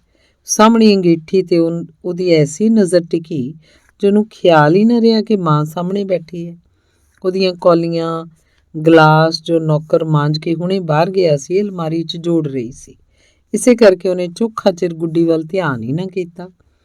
ਤਦ ਇਸ ਕੰਮ ਤੋਂ ਵਿਹਲੀ ਹੋ ਕੇ ਉਹਨੇ ਗੁੱਡੀ ਵੱਲ ਤੱਕਿਆ ਤਾਂ ਉਹ ਬੁੱਤ ਬਣੀ ਹੋਈ ਸੀ। ਉਹ ਹੈਰਾਨ ਹੋਈ ਤੇ ਫਿਰ ਬੋਲੀ, ਗੁੱਡੀ? ਜਿਸ ਤਰ੍ਹਾਂ ਸੁੱਤੇ ਹੋਏ ਮਨੁੱਖ ਨੂੰ ਜ਼ੋਰ ਦੀ ਆਵਾਜ਼ ਦੇਣ ਨਾਲ ਉਹਦਾ ਤਰਾਹ ਨਿਕਲ ਜਾਂਦਾ, ਇਸੇ ਤਰ੍ਹਾਂ ਗੁੱਡੀ ਨੂੰ ਇੱਕ ਜ਼ੋਰ ਦੀ ਕੰਬਣੀ ਆਈ ਤੇ ਤਰਬ ਕੇ ਬੋਲੀ, ਹਾਂਜੀ ਕੀ ਸੋਚ ਰਹੀ ਹੈ? ਐਉਂ ਬੁੱਤ ਬਣੀ ਬੈਠੀ ਹੈ, ਜਿਕਣ ਜਾਨ ਹੀ ਨਹੀਂ ਹੁੰਦੀ। ਕਿਹੜੇ ਖਿਆਲ 'ਚ ਗੁੰਮ ਹੋਈ ਸੈਂ? ਗੁੱਡੀ ਨੂੰ ਸ਼ਰਮ ਜੀ ਆਈ ਤੇ ਫਿਰ ਬੋਲੀ, ਕੁਝ ਨਹੀਂ ਚਾਚੀ ਜੀ, ਐਵੇਂ ਇੱਕ ਗੱਲ ਸੋਚ ਰਹੀ ਸੀ। ਕੀ ਇਹੋ ਜਿਹੀ ਗੱਲ ਸੀ?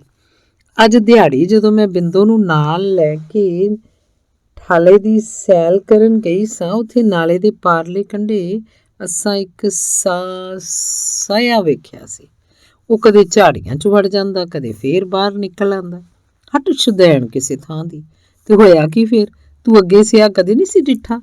ਉਦਣ ਜਦੋਂ ਬਾਬੂ ਹਰਨਰਨ ਦੀ ਕੋਠੀ ਗਏ ਸੀ, ਵੇਖੀ ਨਹੀਂ ਸੀ ਜੋੜੀ ਸਿਆਂ ਦੀ ਉਹਨਾਂ ਰੱਖੀ ਹੋਈ ਸੀ, ਜਿਨ੍ਹਾਂ ਨਾਲ ਤੂੰ ਉਹਦੇ ਬਾਲ ਕਿੰਨਾ ਚਿਰ ਖੇਡਦੇ ਰਹੇ ਸੀ।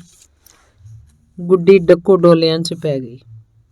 ਉਹ ਕੁਝ ਸੋਚ ਕੇ ਝੱਟ ਬੋਲੀ, ਨਹੀਂ ਚਾਚੀ ਜੀ, ਵੇਖੇ ਤਾਂ ਹੋਏ ਨੇ, ਪਰ ਉਹ ਤੇ ਨਿੱਕੇ ਵੇਖੇ ਸਨ ਨਾ, ਤੇ ਬੜਾ ਕਿੱਡਾ ਸਾਰਾ ਸੀ, ਨਾਲੇ ਸੋਹਣਾ ਵੀ ਬੜਾ ਸੀ। ਅਸੀਂ ਕਿੰਨਾ ਚਿਰ ਉਰਾਰਲੇ ਕੰਢੇ ਬੈਠ ਕੇ ਕਹਿੰਦੀ ਉਹ ਫੇਰ ਕਿਸੇ ਡੂੰਘੀ ਸੋਚ 'ਚ ਪੈ ਗਈ। ਜੇ ਬਿੰਦੋ ਨੇ ਅਸਲ ਗੱਲ ਖੋਲ ਦਿੱਤੀ ਤਾਂ ਕੀ ਬਣੂ? ਇਸ ਵੇਲੇ ਉਹਦੀ ਮਾਂ ਇਹਦੀਆਂ ਝਲਵ ਲੱਲੀਆਂ ਗੱਲਾਂ ਤੇ ਹੱਸ ਕੇ ਹੋਰ ਕਿਸੇ ਕੰਮ ਲੱਗ ਪਈ ਤੇ ਗੁੱਡੀ ਛੇਤੀ ਛੇਤੀ ਰੋਟੀ ਖਾ ਕੇ ਸੌਣ ਵਾਲੇ ਕਮਰੇ 'ਚ ਚਲੀ ਗਈ। ਉਹਦੀ ਸਹੇਲੀ ਰੋਜ਼ ਰਾਤੀ ਖਾ ਪੀ ਕੇ ਉਹਦੇ ਕੋਲ ਆ ਬਹਿੰਦੀ ਸੀ। ਅੱਜ ਜਿਸ ਵੇਲੇ ਬਿੰਦੋ ਗੁੱਡੀ ਦੇ ਕਮਰੇ 'ਚ ਆਈ ਤਾਂ ਮੰਜੇ ਤੇ ਲੇਟੀ ਹੋਈ ਸਿਰਹਾਣੇ ਤੇ ਸਿਰ ਰੱਖ ਕੇ ਕਿਸੇ ਡੂੰਘੀ ਸੋਚ 'ਚ ਪਈ ਸੀ। ਬਿੰਦੋ ਨੂੰ ਆਈ ਵੇਖ ਕੇ ਉੱਠ ਬੈਠੀ ਤੇ ਦੋਵੇਂ ਸਹੇਲੀਆਂ ਲੱਗੀਆਂ ਗੱਲਾਂ ਕਥਾਂ ਕਰਨ। ਗੁੱਡੀ ਦਾ ਖਿਆਲ ਸੀ ਜੋ ਬਿੰਦੋ ਆਉਂਦੀ ਮੈਨੂੰ ਉਹੀ ਸ਼ਬਦ ਸੁਣਾਉਣ ਦੀ ਫਰਮਾਇਸ਼ ਪਾਏਗੀ ਤੇ ਮੈਂ 2-4 ਵਾਰੀ ਨਾ ਨੁੱਕਰ ਕਰਕੇ ਤੇ ਫਿਰ ਬੜੀ ਭਾਰੀ ਗੌਰੀ ਹੋ ਕੇ ਸੁਣਾਵਾਂਗੀ। ਪਰ ਕਿੰਨਾ ਚਿਰ ਬਿੰਦੋ ਨੇ ਇਸ ਗੱਲ ਦਾ ਭੋਗ ਹੀ ਨਾ ਪਾਇਆ। ਜਦ ਗੱਲਾਂ ਕਰਦਿਆਂ ਕਰਦਿਆਂ ਘੰਟਾ ਕੁ ਬੀਤ ਗਿਆ ਤਾਂ ਗੁੱਡੀ ਪਾਸੋਂ ਰਿਹਾ ਨਾ ਗਿਆ। ਉਹਨੇ ਆਪੇ ਕਹਿ ਦਿੱਤਾ, ਬਿੰਦੋ ਉਹ ਸ਼ਬਦ ਨਹੀਂ ਉਹ ਸੁਣਨਾ। ਬਿੰਦੋ ਨੂੰ ਚੇਤਾ ਹੀ ਭੁੱਲ ਚੁੱਕਾ ਸੀ। ਉਹ ਕਾਹਲੀ ਦਾ ਭਾਵ ਵਿਖਾਉਂਦੀ ਬੋਲੀ, ਲੈ ਮੈਨੂੰ ਚੇਤਾ ਹੀ ਭੁੱਲ ਗਿਆ। ਅੱਛਾ ਸੁਣਾ ਫਿਰ, ਵਾਜੇ ਨਾਲ ਸੁਣਾਵੇਂਗੀ? ਗੁੱਡੀ ਚਾਹੁੰਦੀ ਸੀ ਉਹ ਮੇਰੀਆਂ ਮਿੰਨਤਾਂ ਕਰੇ। ਉਹ ਬੋਲੀ, ਅੜੀਏ ਹੁਣ ਤਾਂ ਨੀਂਦ ਆ ਰਹੀ ਹੈ, ਕੁਝ ਕੱਲ ਸੁਣਾਵਾਂਗੀ। ਨਾ ਬੀਬੀ ਭੈਣ, ਕਰਾਰ ਕਰਕੇ ਤਾਂ ਨਹੀਂ ਨਾ ਮੁਕਰੀ ਦਾ। ਚੋਖਾ ਚਿਰ ਖਿੱਚੋ ਖਿੱਚੀ ਹੋਣ ਤੋਂ ਬਾਅਦ ਬਿੰਦੋ ਨੇ ਆਪ ਹੀ ਵਾਜਾ ਬਾਕਸ ਵਿੱਚੋਂ ਕੱਢ ਕੇ ਤੇ ਲਿਆ ਕੇ ਉਹਦੇ ਅੱਗੇ ਰੱਖ ਦਿੱਤਾ। ਗੁੱਡੀ ਨੇ ਵਾਜੇ ਦੀ ਸੁਰ ਛੇੜੀ ਤੇ ਬੜੀ ਹੁੱਬ ਨਾਲ ਸ਼ਬਦ ਗਾਇਆ। ਸ਼ਬਦ ਗਾ ਕੇ ਜਦੋਂ ਹਟੀ ਤਾਂ ਉਹਦਾ ਖਿਆਲ ਸੀ ਕਿ ਬਿੰਦੋ ਮੇਰੀਆਂ ਵਡਿਆਈਆਂ ਦੇ ਪੁਲ ਬੰਨ੍ਹ ਦੇਗੀ। ਬਿੰਦੋ ਨੇ ਬਾਲਾਂ ਵਾਲੀ ਚੰਚਲਤਾ ਵਿਖਾਉਂਦਿਆਂ ਹੋਇਆਂ ਕਿਹਾ, ਅੜੀਏ ਉਹ ਸਾਧੂ ਤੇ ਕਿਸੇ ਹੋਰ ਸੁਰ ਵਿੱਚ ਬੋਲਦਾ ਸੀ। ਉਹਦੀ ਆਵਾਜ਼ ਤੇ ਡਾਢੀ ਮਿੱਠੀ ਲੱਗਦੀ ਸੀ, ਸਤਾਰ ਵੀ ਚੰਗੀ ਵਜਾਉਂਦਾ ਸੀ। ਕੁਝ ਚਿਰ ਭੁੱਲ ਜਾਣ ਤੋਂ ਪਿੱਛੋਂ ਸਾਧੂ ਦੀ ਮੋਹਨ ਮੂਰਤੀ ਫੇਰ ਗੁੱਡੀ ਦੀਆਂ ਅੱਖਾਂ ਅੱਗੇ ਆ ਟਿਕੀ। ਕੋਈ ਹੋਰ ਵੇਲਾ ਹੁੰਦਾ ਤੇ ਇਸ ਅਪਮਾਨ ਦੇ ਬਦਲੇ ਗੁੱਡੀ ਦੇ ਸੱਤੀ ਕੱਪੜੀ ਅੱਗ ਲੱਗ ਕੇ ਉੱਠਦੀ। ਉਹ ਬਿੰਦੋ ਨੂੰ ਚੰਗੀ ਤਰ੍ਹਾਂ ਝਾੜ ਕੇ ਪੱਲੇ ਬਣਾਉਂਦੀ। ਪਰ ਇਸ ਵੇਲੇ ਥੀਏਟਰ ਦੇ ਖੇਲ ਵਾਂਗ ਉਹਦੇ ਪਹਿਲੇ ਪਰਦੇ ਵਿੱਚ ਪਿੱਛੋਂ ਝੱਟ ਹੀ ਦੂਜਾ ਪਰਦਾ ਨਿਕਲ ਆਇਆ ਤੇ ਉਹ ਸਾਧੂ ਦੇ ਰੂਪ ਵਿੱਚ ਇੱਕ ਵਾਰੀ ਫੇਰ ਲੀਨ ਹੋ ਗਈ। ਇਸ ਵੇਲੇ ਗੁੱਡੀ ਦੀ ਅਜੀਬ ਹਾਲਤ ਸੀ। ਉਹਦਾ ਦਿਲ ਦਲਦਲ ਦੇ ਚਲੇ 'ਚ ਫਸਿਆ ਪਿਆ ਸੀ। ਇੱਕ ਪਾਸੇ ਸਾਧੂ ਦਾ ਸੁੰਦਰ ਰੂਪ, ਨੁਕੀਲੇ ਨੈਣ ਤੇ ਉਹਦੀਆਂ ਰਸ ਭਰੀਆਂ ਤਾਨਾਂ ਉਹਦੇ ਦਿਲ ਨੂੰ ਟੁੰਬ ਰਹੀਆਂ ਸਨ। ਦੂਜੇ ਪਾਸੇ ਆਪਣੀ ਇਸ ਭਿਆਨਕ ਅਵਸਥਾ ਦਾ ਗਿਆਨ ਤੇ ਦਿਲ ਦੀ ਇਹ ਨਿਰਬਲਤਾ ਉਹਨੂੰ ਲਾਂਭਤਾ ਪਾ ਰਹੀ ਸੀ। ਜਿਸ ਤਰ੍ਹਾਂ ਗਰਮੀਆਂ ਦੀ ਰੁੱਤੇ ਕਿਸੇ ਵੇਲੇ ਮੱਛਰਾਂ ਦਾ ਇੱਕ ਝੁੰਡ ਆਦਮੀ ਦੇ ਸਿਰ ਤੇ ਮੰਡਲਾਉਣ ਲੱਗ ਪੈਂਦਾ ਹੈ ਤੇ ਉਹ ਇਹਨਾਂ ਤੋਂ ਛਿੱਥਾ ਜਿਹਾ ਹੋ ਕੇ ਹੱਥਾਂ ਨਾਲ, ਫੂਕਾਂ ਨਾਲ, ਸਿਰ ਦੀਆਂ ਹੁੱਜਾਂ ਨਾਲ ਉਹਨਾਂ ਨੂੰ ਹਟਾਉਣ ਦਾ ਯਤਨ ਕਰਦਾ। ਇਸੇ ਤਰ੍ਹਾਂ ਗੁੱਡੀ ਸਾਧੂ ਦੀ ਸ਼ਕਲ ਨੂੰ ਅਨੇਕਾਂ ਰੰਗਾਂ ਵਿੱਚ ਆਪਣੇ ਅੰਦਰ ਬਾਹਰ ਫਿਰਦੀ ਵੇਖ ਕੇ ਘਬਰਾ ਉੱਠੀ ਤੇ ਚਾਹੁੰਦੀ ਸੀ ਕਿ ਮੈਨੂੰ ਕੋਈ ਐਸਾ ਹਥਿਆਰ ਮਿਲ ਜਾਏ ਜਿਸ ਨਾਲ ਮੈਂ ਸਾਧੂ ਦੀਆਂ ਇਹਨਾਂ ਖਿਆਲੀ ਸ਼ਕਲਾਂ ਨੂੰ ਇੱਕ ਇੱਕ ਕਰਕੇ ਮਾਰ ਕੱਢਾਂ। ਪਰ ਉਹ ਜਿਉਂ-ਜਿਉਂ ਇਹ ਤੋਂ ਬਚਣ ਦਾ ਯਤਨ ਕਰਦੀ ਤਿਉਂ ਤੇ ਸਗੋਂ ਵਧੇਰੇ ਘਿਰਦੀ ਜਾਂਦੀ ਸੀ। ਰਾਤ ਬਹੁਤੀ ਚਲੀ ਜਾਣ ਕਰਕੇ ਬਿੰਦੋ ਚਲੀ ਗਈ ਤੇ ਗੁੱਡੀ ਵੀ ਸੌਂ ਗਈ।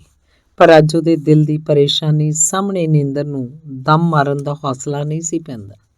ਉਹ ਪਤਾ ਨਹੀਂ ਕਿੱਚਰ ਤੋੜੀ ਵਿਛਾਈ ਦੇ ਉਸਲ ਵੱਟੇ ਲੈਂਦੀ ਰਹੀ ਤੇ ਉਹਨੂੰ ਘੜੀ ਮੁੜੀ ਖਿਆਲ ਆਉਂਦਾ, ਮੈਂ ਕਿਉਂ ਨਾਲੇ ਤੇ ਗਈ ਸਹੀ, ਪਰ ਇੱਕ ਧਾਰਮਿਕ ਖਿਆਲ 'ਚ ਪਲੀ ਹੋਈ ਕੁੜੀ ਲਈ ਕਿੱਡੀ ਸ਼ਰਮ ਦੀ ਗੱਲ ਹੈ ਕਿ ਉਹ ਇੱਕ ਉਪਰੇ ਮਨੁੱਖ ਨੂੰ ਤੇ ਫਿਰ ਸਾਧੂ ਨੂੰ, ਜਿਹਦਾ ਨਾ ਥਾਂ ਨਾ ਥੇ, ਦਿਲ 'ਚ ਥਾਂ ਦੇ ਦੇਵੇ। ਕਿ ਮੈਂ ਆਪਣੇ ਧਰਮ ਗ੍ਰੰਥਾਂ ਦੇ ਇਸ ਫਰਮਾਨ ਤੋਂ ਬੇਮੁਖ ਨਹੀਂ ਹੋ ਰਹੀ ਕਿ ਕਿਸੇ ਲੜਕੀ ਨੂੰ ਆਪਣੇ ਪਤੀ ਤੋਂ ਬਿਨਾਂ ਹੋਰ ਕਿਸੇ ਵੱਲ ਪ੍ਰੇਮ ਭਾਵ ਨਾਲ ਨਹੀਂ ਤੱਕਣਾ ਚਾਹੀਦਾ। ਕਿ ਮੈਂ ਆਪਣੇ ਧਰਮ ਤੋਂ ਡਿੱਗ ਕੇ ਪਾਪ ਕੁੰਡ ਵੱਲ ਨਹੀਂ ਜਾ ਰਹੀ। ਬਸ ਮੈਂ ਐਸੀ ਬੇਅਕਲੀ ਮੁੜ ਕੇ ਨਹੀਂ ਕਰਾਂਗੀ। ਮੈਂ ਹੁਣ ਕਦੇ ਉਹਦਾ ਖਿਆਲ ਦਿਲ 'ਚ ਨਹੀਂ ਲਿਆਵਾਂਗੀ, ਉਹਦਾ ਖਿਆਲ ਨਹੀਂ ਲਿਆਵਾਂਗੀ। ਇਹਨਾਂ ਸ਼ਬਦਾਂ ਦੇ ਮਗਰ ਮਗਰ ਹੀ ਮਹਾਤਮਾ ਦੀ ਮੂਰਤੀ ਉਹਦੇ ਦਿਲ 'ਚ ਵਸ ਗਈ ਤੇ ਉਹ ਜੋ ਕੁਝ ਸੋਚ ਰਹੀ ਸੀ, ਜੋ ਵਿਚਾਰਾਂ ਕਰ ਰਹੀ ਸੀ, ਜਿਸ ਤਰ੍ਹਾਂ ਹੜ੍ਹ ਆਉਣ ਕਰਕੇ ਝੌਂਪੜੇ ਰੁੜਦੇ ਪਤਾ ਨਹੀਂ ਲੱਗਦੇ, ਉਸੇ ਤਰ੍ਹਾਂ ਸਾਰੇ ਕਿਧਰੇ ਗੁੰਮ ਹੋ ਗਏ। ਕੁਝ ਚਿਰ ਲਈ ਉਹ ਵੀ ਆਪਣੇ ਆਪ ਵਿੱਚ ਨਾ ਰਹੀ ਤੇ ਉਹਦਾ ਆਪਾ ਵੀ ਮਹਾਤਮਾ ਦੇ ਰੂਪ 'ਚ ਲੀਨ ਹੋ ਗਿਆ। ਉਹ ਕਿਸੇ ਅਨੋਖੀ ਖੁਮਾਰੀ ਵਿੱਚ ਬੇੜੀ ਜਾ ਕੇ ਗੁੰਮ ਹੋ ਗਈ। ਇਸ ਵੇਲੇ ਉਹਦੀ ਤਰਕ ਸ਼ਕਤੀ, ਉਹਦੀ ਸੋਚ ਸ਼ਕਤੀ ਤੇ ਉਹਦੀ ਚੇਤਨ ਸ਼ਕਤੀ, ਭਾਵ ਕਿ ਉਹਦੀ ਹਰ ਇੱਕ ਸ਼ਕਤੀ ਇੱਕ ਇੱਕ ਕਰਕੇ ਇਸ ਤਰ੍ਹਾਂ ਲੋਪ ਹੋ ਗਈਆਂ ਜਿਸ ਤਰ੍ਹਾਂ ਘੁੰਮਣ ਘੇਰੀ 'ਚ ਫਸ ਕੇ ਪਾਣੀ ਤੇ ਤਰਨ ਵਾਲੇ ਕੱਖ ਕਰਨੇ। ਇਸ ਵੇਲੇ ਉਹਦੀ ਸਰੀਰਕ ਮਸ਼ੀਨਰੀ ਦਾ ਹਰ ਇੱਕ ਪੁਰਜ਼ਾ ਉਲਟੇ ਰੁਖ ਫਿਰਨ ਲੱਗ ਪਿਆ। ਉਹਦੀਆਂ ਅੱਖਾਂ ਆਪਣੇ ਆਪ ਮੀਟੀਆਂ ਗਈਆਂ। ਇਹ ਨੀਂਦਰ ਨਹੀਂ ਸੀ, ਇਹ ਜਾਗਰਤ ਅਵਸਥਾ ਵੀ ਨਹੀਂ ਸੀ, ਇਹ ਸੁਪਨ, ਸੁਖੋਪਤ ਜਾਂ ਤੰਦਰਾ ਆਦਿ ਹਾਲਤ ਵੀ ਨਹੀਂ ਸੀ। ਇਹ ਸੀ ਪ੍ਰੇਮ ਨਦੀ ਦਾ ਇੱਕ ਲਹਿਰ, ਜਿਸ ਲਹਿਰ 'ਚ ਉਹਦਾ ਸਭ ਕੁਝ ਵਹਿ ਗਿਆ ਤੇ ਬਾਕੀ ਸੀ ਪ੍ਰੇਮ ਸੰਗੀਤ ਤੇ ਕੇਵਲ ਪ੍ਰੇਮ ਸੰਗੀਤ। ਉਹ ਘੰਟਿਆਂ ਬੱਧੀ ਇਸੇ ਹਾਲਤ 'ਚ ਰਹੀ। ਉਹ ਕੌਣ? ਗੁੱਡੀ? ਉੱਥੇ ਗੁੱਡੀ ਨਹੀਂ ਸੀ, ਉੱਥੇ ਕੁਝ ਵੀ ਨਹੀਂ ਸੀ।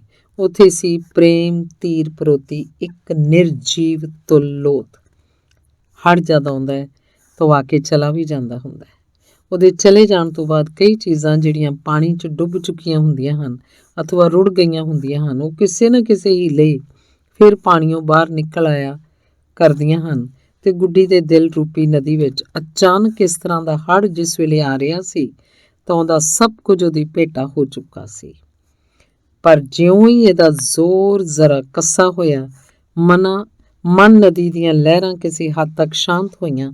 ਸਭ ਤੋਂ ਪਹਿਲਾਂ ਉਹਦੀ ਚੇਤਨ ਸ਼ਕਤੀ ਨੇ ਸਿਰ ਕੱਢਿਆ, ਪਰ ਇਸ ਦੇ ਨਾਲ ਹੀ ਸੁਪਨ ਅਵਸਥਾ ਦਾ ਵੀ ਹੱਥ ਇਹਨੂੰ ਪੈ ਗਿਆ। ਸੁਪਨ ਅਵਸਥਾ ਤਾਂ ਪ੍ਰਗਟ ਹੋ ਗਈ, ਪਰ ਚੇਤਨ ਸ਼ਕਤੀ ਉਹਦੀ ਭਾਰ ਨਾ ਸਹਾਰਦੀ ਹੋਈ ਫੇਰ ਡੁੱਬ ਗਈ। ਬਸ ਸੁਪਨ ਅਵਸਥਾ ਨੇ ਆਪਣੇ ਖੁੱਸ ਚੁੱਕੇ ਘਰ ਨੂੰ ਫੇਰ ਆ ਮੱਲਿਆ ਤੇ ਗੁੱਡੀ ਜੋ ਪ੍ਰੇਮ ਹੁਲਾਰਿਆਂ ਨਾਲ ਅੱਗੇ ਭੰਨੀ ਪਈ ਸੀ, ਨਿੰਦਰਾ ਦੇਵੀ ਦੀ ਗੋਦੀ ਵਿੱਚ ਸਿਰ ਰੱਖ ਕੇ ਕੁਰਾੜੇ ਮਾਰਨ ਲੱਗ ਪਈ। ਪ੍ਰੇਮ ਕੁਝ ਚਿਰ ਲਈ ਭਾਵੇਂ ਉਹਨੂੰ ਨੀਂਦ ਦੀ ਗੋਦ 'ਚੋਂ ਖਿੱਚ ਨਾ ਸਕਿਆ, ਪਰ ਸੂਰਜ ਵਾਂਗ ਉਹਨੇ ਇੱਕੋ ਲਿਸ਼ਕਾਰਾ ਐਸਾ ਸੁੱਟਿਆ ਕਿ ਗੁੱਡੀ ਦੀ ਸੁਪਨ ਅਵਸਥਾ ਵੀ ਉਸ ਨਾਲ ਜਗਮਗਾ ਉੱਠੀ ਤੇ ਇਸ ਅਨੋਖੇ ਚਾਨਣ 'ਚ ਗੁੱਡੀ ਨੇ ਆਪਣੇ ਆਪ ਨੂੰ ਫੇਰ ਉੱਥੇ ਹੀ ਵੇਖਿਆ। ਉਹੀ ਨਾਲੇ ਦਾ ਕੰਢਾ, ਉਹੀ ਸਤਾਰ ਵਾਲਾ ਮਹਾਤਮਾ। ਗੁੱਡੀ ਨੂੰ ਇਸ ਵਾਲੇ ਦਿਸ ਰਿਹਾ ਸੀ ਕਿ ਇਹ ਨਾਲਾ ਇੱਕ ਬੜੇ ਚੌੜੇ ਸਮੁੰਦਰ ਜਾਂ ਦਰਿਆ ਦੀ ਸ਼ਕਲ 'ਚ ਪਲਟ ਗਿਆ। ਉਹਦੀ ਨਜ਼ਰ ਮੀਲਾਂ ਦਾ ਪੈਂਡਾ ਪਲ ਵਿੱਚ ਤੈਅ ਕਰਕੇ ਪਾਰਲੇ ਕੰਢੇ ਪਹੁੰਚੀ। ਮਹਾਤਮਾ ਦੀਆਂ ਅੱਖਾਂ ਧਰਤੀ ਤੇ ਲੱਗੀਆਂ ਸਨ। ਸਤਾਰ ਉਹਦੇ ਸੱਜੇ ਪਾਸੇ ਪਈ ਸੀ। ਇਸ ਤੋਂ ਬਾਅਦ ਮਹਾਤਮਾ ਨੇ ਅੱਖਾਂ ਉਤਾਂਹ ਚੁੱਕੀਆਂ, ਮੂੰਹ 'ਚ ਕੁਝ ਕਿਹਾ ਤੇ ਸਤਾਰ ਨੂੰ ਲੈ ਕੇ ਖੜਾ ਹੋ ਗਿਆ। ਉਹਦੇ ਚਿਹਰੇ ਤੇ ਇੰਨੀ ਸੁੰਦਰਤਾ ਸੀ ਕਿ ਗੁੱਡੀ ਦੀ ਨਜ਼ਰ ਉੱਤੇ ਟਿਕ ਨਹੀਂ ਸੀ ਸਕਦੀ। ਉੱਠ ਕੇ ਤੁਰ ਪਿਆ। ਦੋਵੇਂ ਬਾਹਾਂ ਉਹਨੇ ਗੁੱਡੀ ਵੱਲ ਪਸਾਰੀਆਂ ਹੋਈਆਂ ਸਨ ਤੇ ਪਾਣੀ ਦੀ ਸਤ੍ਹਾ ਤੇ ਹੌਲੀ ਹੌਲੀ ਤੁਰਦਾ ਹੋਇਆ ਗੁੱਡੀ ਵੱਲ ਵਧਿਆ ਆ ਰਿਹਾ ਸੀ। ਗੁੱਡੀ ਇਸ ਵੇਲੇ ਆਪਣੇ ਆਪ ਨੂੰ ਦੋਵੇਂ ਬਾਹਾਂ ਮਹਾਤਮਾ ਵੱਲ ਪਸਾਰੀ ਉਹਦੀ ਉਡੀਕ 'ਚ ਬੇਬਲ ਹੋਈ ਕੰਢੇ ਤੇ ਖੜੀ ਵੇਖ ਰਹੀ ਸੀ। ਮਹਾਤਮਾ ਦੇ ਪੈਰ ਨਹੀਂ ਸਨ ਹਿਲਦੇ, ਲੱਤਾਂ ਅਡੋਲ ਸਨ, ਸਰੀਰ ਸ਼ਾਂਤ ਤੇ ਸਥਿਰ ਸੀ, ਪਰ ਉਹਦੇ ਪੈਰ ਪਾਣੀ ਤੇ ਇਸ ਤਰ੍ਹਾਂ ਅਗਾਂਹ ਵੱਧਦੇ ਗਏ ਆ ਰਹੇ ਸਨ ਮਾਨੋ ਉਹਨਾਂ ਨੂੰ ਕੋਈ ਪਹੀਏ ਲੱਗੇ ਹੋਣ। ਇਸ ਤੋਂ ਬਾਅਦ ਗੁੱਡੀ ਨੇ ਵੇਖਿਆ ਕਿ ਉਹ ਵੀ ਮਹਾਤਮਾ ਵਾਂਗ ਪਾਣੀ ਤੇ ਤਰਦੀ ਜਾ ਰਹੀ ਹੈ। ਮਹਾਤਮਾ ਜਦੋਂ ਇਹਦੇ ਕੋਲ ਪਹੁੰਚਿਆ ਤਾਂ ਗੁੱਡੀ ਨੂੰ ਮਾਲੂਮ ਹੋਇਆ ਜਿਕਨ ਉਹਨੇ ਇਸ ਦਾ ਹੱਥ ਆਪਣੇ ਹੱਥ 'ਚ ਫੜ ਲਿਆ। ਉਹਦਾ ਹੱਥ ਛੂੰਹਦਿਆਂ ਹੀ ਗੁੱਡੀ ਦਾ ਸਰੀਰ ਹੌਲਾ ਹੌਲਾ ਹੁੰਦਾ ਮਾਲੂਮ ਹੋਇਆ। ਹੁੰਦਿਆਂ ਉਹਨੂੰ ਪਤਾ ਲੱਗਾ ਕਿ ਉਹ ਹਵਾ ਵਰਗੀ ਕੋਈ ਸੂਖਮ ਚੀਜ਼ ਬਣ ਗਈ ਹੈ। ਇਸ ਵੇਲੇ ਉਹਨੂੰ ਆਪਣੇ ਆਪ ਤੇ ਮਹਾਤਮਾ ਦੀ ਮੋਹਨ ਮੂਰਤੀ ਦਿਸ ਰਹੀ ਸੀ, ਪਰ ਉਹ ਹਵਾ ਵਰਗੀ ਚੀਜ਼ ਮਾਲੂਮ ਹੁੰਦੀ ਸੀ। ਇਸ ਤੋਂ ਬਾਅਦ ਉਹ ਦੋਵੇਂ ਆਕਾਸ਼ 'ਚ ਹੌਲੀ ਹੌਲੀ ਤਾਂ ਉੱਡਣੇ ਸ਼ੁਰੂ ਹੋ ਗਏ। ਉੱਡਦਿਆਂ ਹੋਇਆਂ ਗੁੱਡੀ ਨੂੰ ਮਾਲੂਮ ਹੁੰਦਾ ਸੀ ਕਿ ਉਸਦੇ ਹਰ ਪਾਸੇ ਪ੍ਰੇਮ ਤੇ ਆਨੰਦ ਦਾ ਰਾਜ ਹੈ। ਇਹ ਜਦ ਬਹੁਤ ਉੱਚੇ ਚੜ੍ਹ ਗਏ ਤਾਂ ਪੁਲਾੜ ਵਿੱਚ ਹੀ ਇਹਨਾਂ ਦੇ ਸੂਖਮ ਸਰੀਰ ਇੱਕ ਐਸੀ ਥਾਂ ਜਾ ਕੇ ਰੁਕ ਗਏ ਜਿੱਥੇ ਕੋਈ ਹੋਰ ਹੀ ਦੁਨੀਆ ਸੀ। ਇੱਥੇ ਬਾਗ ਸਨ, ਮਕਾਨ ਤੇ ਬਾਜ਼ਾਰ ਸਨ, ਬੜੇ ਬੜੇ ਨਦੀਆਂ ਨਾਲੇ ਤੇ ਪਹਾੜ ਸਨ, ਪਰ ਸਭ ਕੁਝ ਹਵਾ ਦਾ ਬਣਿਆ ਹੋਇਆ ਸੀ। ਹੱਥਾਂ ਨਾਲ ਛੋਹਿਆਂ ਕਿਸੇ ਚੀਜ਼ ਦੀ ਹੋਂਦ ਦਾ ਪਤਾ ਨਹੀਂ ਸੀ ਲੱਗਦਾ। ਇਸ ਵੇਲੇ ਉਹ ਆਪਣੇ ਆਪ ਨੂੰ ਪਹਾੜੀ ਦੇ ਇੱਕ ਰਮਣੀਕ ਟਿੱਲੇ ਤੇ ਵੇਖ ਰਹੀ ਸੀ। ਇਹ ਮਹਾਤਮਾ ਦੇ ਪਾਸ ਬੈਠੀ ਉਸ ਸੁੰਦਰ ਚਿਹਰੇ ਵੱਲ ਇੱਕ ਟੱਕ ਵੇਖ ਰਹੀ ਸੀ। ਮਹਾਤਮਾ ਨੇ ਸਤਾਰ ਦੀਆਂ ਖੂਟੀਆਂ ਮਰੋੜੀਆਂ ਤੇ ਉਸ ਵਿੱਚੋਂ ਇੱਕ ਮਿੱਠੀ ਤਾਨ ਨਿਕਲ ਕੇ ਸਾਰੇ ਆਕਾਸ਼ ਮੰਡਲ 'ਚ ਗੂੰਜ ਉੱਠੀ। ਫਿਰ ਉਹ ਤੇ ਮਹਾਤਮਾ ਇੱਕੋ ਸੁਰ 'ਚ ਸਤਾਰ ਨਾਲ ਗਾ ਰਹੇ ਸਨ। ਜਹ ਨਰ ਰਾਮ ਭਗਤ ਨਹੀਂ ਸਾਧੇ, ਜਨਮਤ ਕਸ ਨਾ ਮੋਇ ਅਪਰਾਧੀ। ਉਹ ਦੋਵੇਂ ਸ਼ਬਦ ਦੀ ਅੰਤਲੀ ਤੁਕ ਸਮਾਪਤ ਕਰਕੇ ਜਦ ਇੱਕ ਹੋਰ ਸ਼ਬਦ ਮੇਰੇ ਮਨ ਪ੍ਰੇਮ ਲੱਗੋ ਹਰ ਤੀਰ ਗਾ ਰਹੇ ਸਨ ਤਾਂ ਗੁੱਡੀ ਨੂੰ ਸੱਚਮੁੱਚ ਇਹ ਮਾਲੂਮ ਹੋਇਆ ਜਿਕਨ ਆਕਾਸ਼ 'ਚ ਉੱਡਦਾ ਹੋਇਆ ਇੱਕ ਤੀਰ ਆਇਆ, ਉਹਦੇ ਸੀਨੇ 'ਚ ਕਾੜ ਕਰਦਾ ਆ ਵੱਜਾ। ਉਹ ਪੀੜ ਨਾਲ ਵਿਆਕੁਲ ਹੋ ਉੱਠੀ, ਤੜਪ ਉੱਠੀ, ਘਬਰਾ ਕੇ ਉੱਠ ਖੜੋਤੀ, ਖੁੱਬੇ ਹੋਏ ਤੀਰ ਨੂੰ ਹੱਥ ਨਾਲ ਫੜ ਕੇ ਖਿੱਚਦੀ ਹੋਈ ਪੀੜ ਨਾਲ ਪਾਗਲ ਹੁੰਦੇ ਜਾਂਦੀ। ਇਸ ਵੇਲੇ ਮਹਾਤਮਾ ਦੀ ਮੋਹਣ ਮੂਰਤੀ ਲੋਪ ਹੋ ਚੁੱਕੀ ਸੀ ਤੇ ਉਹ ਆਪਣੇ ਆਪ ਨੂੰ ਮੁੜ ਉਸੇ ਨਾਲੇ ਦੇ ਕੰਢੇ ਇਕੱਲੀ ਵੇਖ ਰਹੀ ਸੀ, ਪਰ ਤੀਰ ਜਿਉਂ ਦਾ ਤਿਉਂ ਉਹਦੇ ਸੀਨੇ 'ਚ ਧੱਸਿਆ ਹੋਇਆ ਪੀੜ ਨਾਲ ਉਹਨੂੰ ਅਧਮੋਈ ਕਰ ਰਿਹਾ ਸੀ। ਉਹ ਇੱਕ ਵਾਰੀ ਫੇਰ ਤੀਰ ਨੂੰ ਖਿੱਚਦੀ ਹੋਈ ਦਰਦ ਨਾਲ ਪੁਕਾਰ ਉੱਠੀ, ਹਾਏ ਮੈਨੂੰ ਤੀਰ ਵੱਜ ਗਿਆ। ਇਸ ਵੇਲੇ ਗੁੱਡੀ ਦੀ ਅੱਖ ਖੁੱਲੀ। ਉਹ ਕੀ ਵੇਖਦੀ ਹੈ ਕਿ ਉਹਦੀ ਮਾਂ ਮੰਜੇ ਪਾਸ ਖੜੀ ਉਹਦੇ ਮੋਢੇ ਹਿਲਾਉਂਦੀ ਕਹਿ ਰਹੀ ਹੈ, ਗੁੱਡੀ ਕੀ ਹੋ ਗਿਆ ਹੈ? ਤੀਰ ਕਿਆ ਤੇ ਕਮੀਜ਼ ਨੂੰ ਫੜ ਕੇ ਕਿਉਂ ਖਿੱਚ ਰਹੀ ਹੈ? ਵੇਖਾਂ ਬਟਨ ਤੋੜ ਸੁੱਟਿਆ ਈ। ਗੁੱਡੀ ਅੱਖਾਂ ਮਲਦੀ ਹੋਈ ਉੱਠ ਬੈਠੀ। ਉਹਨੂੰ ਮਾਂ ਦੀ ਗੱਲ ਸਮਝ ਨਹੀਂ ਸੀ ਆਈ। ਬੋਲੀ, ਚਾਚੀ ਜੀ ਕੀ ਸੀ, ਕੀ ਕਿਹਾ ਜੇ? ਕਿਹਾ ਇਹ ਝਾਟਾ ਤੇਰਾ, ਅੱਜ ਤੈਨੂੰ ਹੋ ਕੀ ਗਿਆ? ਸੁੱਤੀ ਸੁੱਤੀ ਘੜੀ ਮੁੜੀ, ਹਾਏ ਮੈਨੂੰ ਤੀਰ ਵੱਜ ਗਿਆ, ਹਾਏ ਮੈਨੂੰ ਤੀਰ ਵੱਜ ਗਿਆ ਕਰਨ ਡਈ ਏ। ਕਿੱਥੇ ਵੱਜਿਆ ਈ ਤੀਰ? ਗੁੱਡੀ ਨੇ ਮਾਂ ਨੂੰ ਜੱਫੀ ਪਾ ਕੇ ਕਿਹਾ, ਚਾਚੀ ਜੀ ਮੈਂ ਕਦੋਂ ਕਿਹਾ ਸੀ? ਤੇ ਝੱਟ ਹੀ ਉਹਨੂੰ ਹੌਲੀ ਹੌਲੀ ਸੁਪਨੇ ਦਾ ਸਾਰਾ ਦ੍ਰਿਸ਼ ਯਾਦ ਆ ਗਿਆ। ਫਿਰ ਬੋਲੀ, ਆਹੋ ਚਾਚੀ ਜੀ ਮੈਨੂੰ ਚੇਤਾ ਆ ਗਿਆ, ਮੈਨੂੰ ਡਾਢਾ ਭੈੜਾ ਸੁਪਨਾ ਆਇਆ। ਮੈਂ ਕੀ ਵੇਖਦੀ ਏ ਕਿ ਸ਼ਿਕਾਰੀ ਸਿਆਂ ਦਾ ਸ਼ਿਕਾਰ ਖੇਡਦਾ ਫਿਰਦਾ ਸੀ ਤੇ ਉਹਨੇ ਜਿਉਂ ਇੱਕ ਸਹੇ ਦਾ ਨਿਸ਼ਾਨਾ ਕਰਕੇ ਤੀਰ ਮਾਰਿਆ, ਮੇਰੇ ਸੀਨੇ 'ਚ ਆ ਕੇ ਖੁੱਭ ਗਿਆ। ਗੁੱਡੀ ਦੀ ਮਾਂ ਹੱਸਦੀ ਬੋਲੀ, ਮੱਤ ਮਾਰੀ ਹੋਈ ਹੈ ਚੁੜੇਲ ਦੀ, ਦਿਹਾੜੀ ਜੋ ਸਹੇ ਦੀਆਂ ਗੱਲਾਂ ਕਰਦੀ ਰਹੀ ਹਾਂ, ਰਾਤੀ ਸੁਪਨੇ ਵਿੱਚ ਵੀ ਉਹ ਕੁਝ ਵੇਖਿਆ ਹੋਣਾ ਹੀ। ਮੈਂ ਤੇ ਡਰ ਹੀ ਗਈ ਹਾਂ। ਮੈਂ ਆਖਾਂ ਖਬਰੇ ਕੀ ਹੋ ਗਿਆ ਸੂ? ਸੌਂ ਜਾ ਬੀਬੀ ਧੀ, ਤੈਨੂੰ ਜੋ ਕਿਹਾ ਸੀ ਕੱਲੀ ਨਾਲੇ ਤੇ ਨਾ ਜਾਇਆ ਕਰ। ਤੇ ਉਹ ਗੁੱਡੀ ਨੂੰ ਪਿਆਰ ਨਾਲ ਸੁਆ ਕੇ ਮੰਜੇ ਤੇ ਜਾ ਸੁੱਤੀ। ਪਰ ਗੁੱਡੀ ਨੇ ਰਾਤੀ ਦਾ ਇਹ ਬਾਕੀ ਹਿੱਸਾ ਵੀ ਅੱਖਾਂ 'ਚ ਬਿਤਾਇਆ। ਉਹ ਤਰ੍ਹਾਂ ਤਰ੍ਹਾਂ ਦੇ ਖਿਆਲਾਂ 'ਚ ਉਲਝੀ ਰਹੀ। ਸੁਪਨੇ ਦੀ ਯਾਦ ਉਹਨੂੰ ਘੜੀ ਮੁੜੀ ਹੈਰਾਨੀ 'ਚ ਪਾ ਰਹੀ ਸੀ। ਹੁਣ ਉਹਦੇ ਦਿਲ 'ਚ ਤਰਕ ਨੂੰ ਥਾਂ ਨਹੀਂ ਸੀ, ਉਹਦੀ ਥਾਂ ਹੁਣ ਮਹਾਤਮਾ ਦੇ ਪ੍ਰੇਮ ਨੇ ਰੋਕ ਲਈ ਸੀ। ਧੰਨਵਾਦ।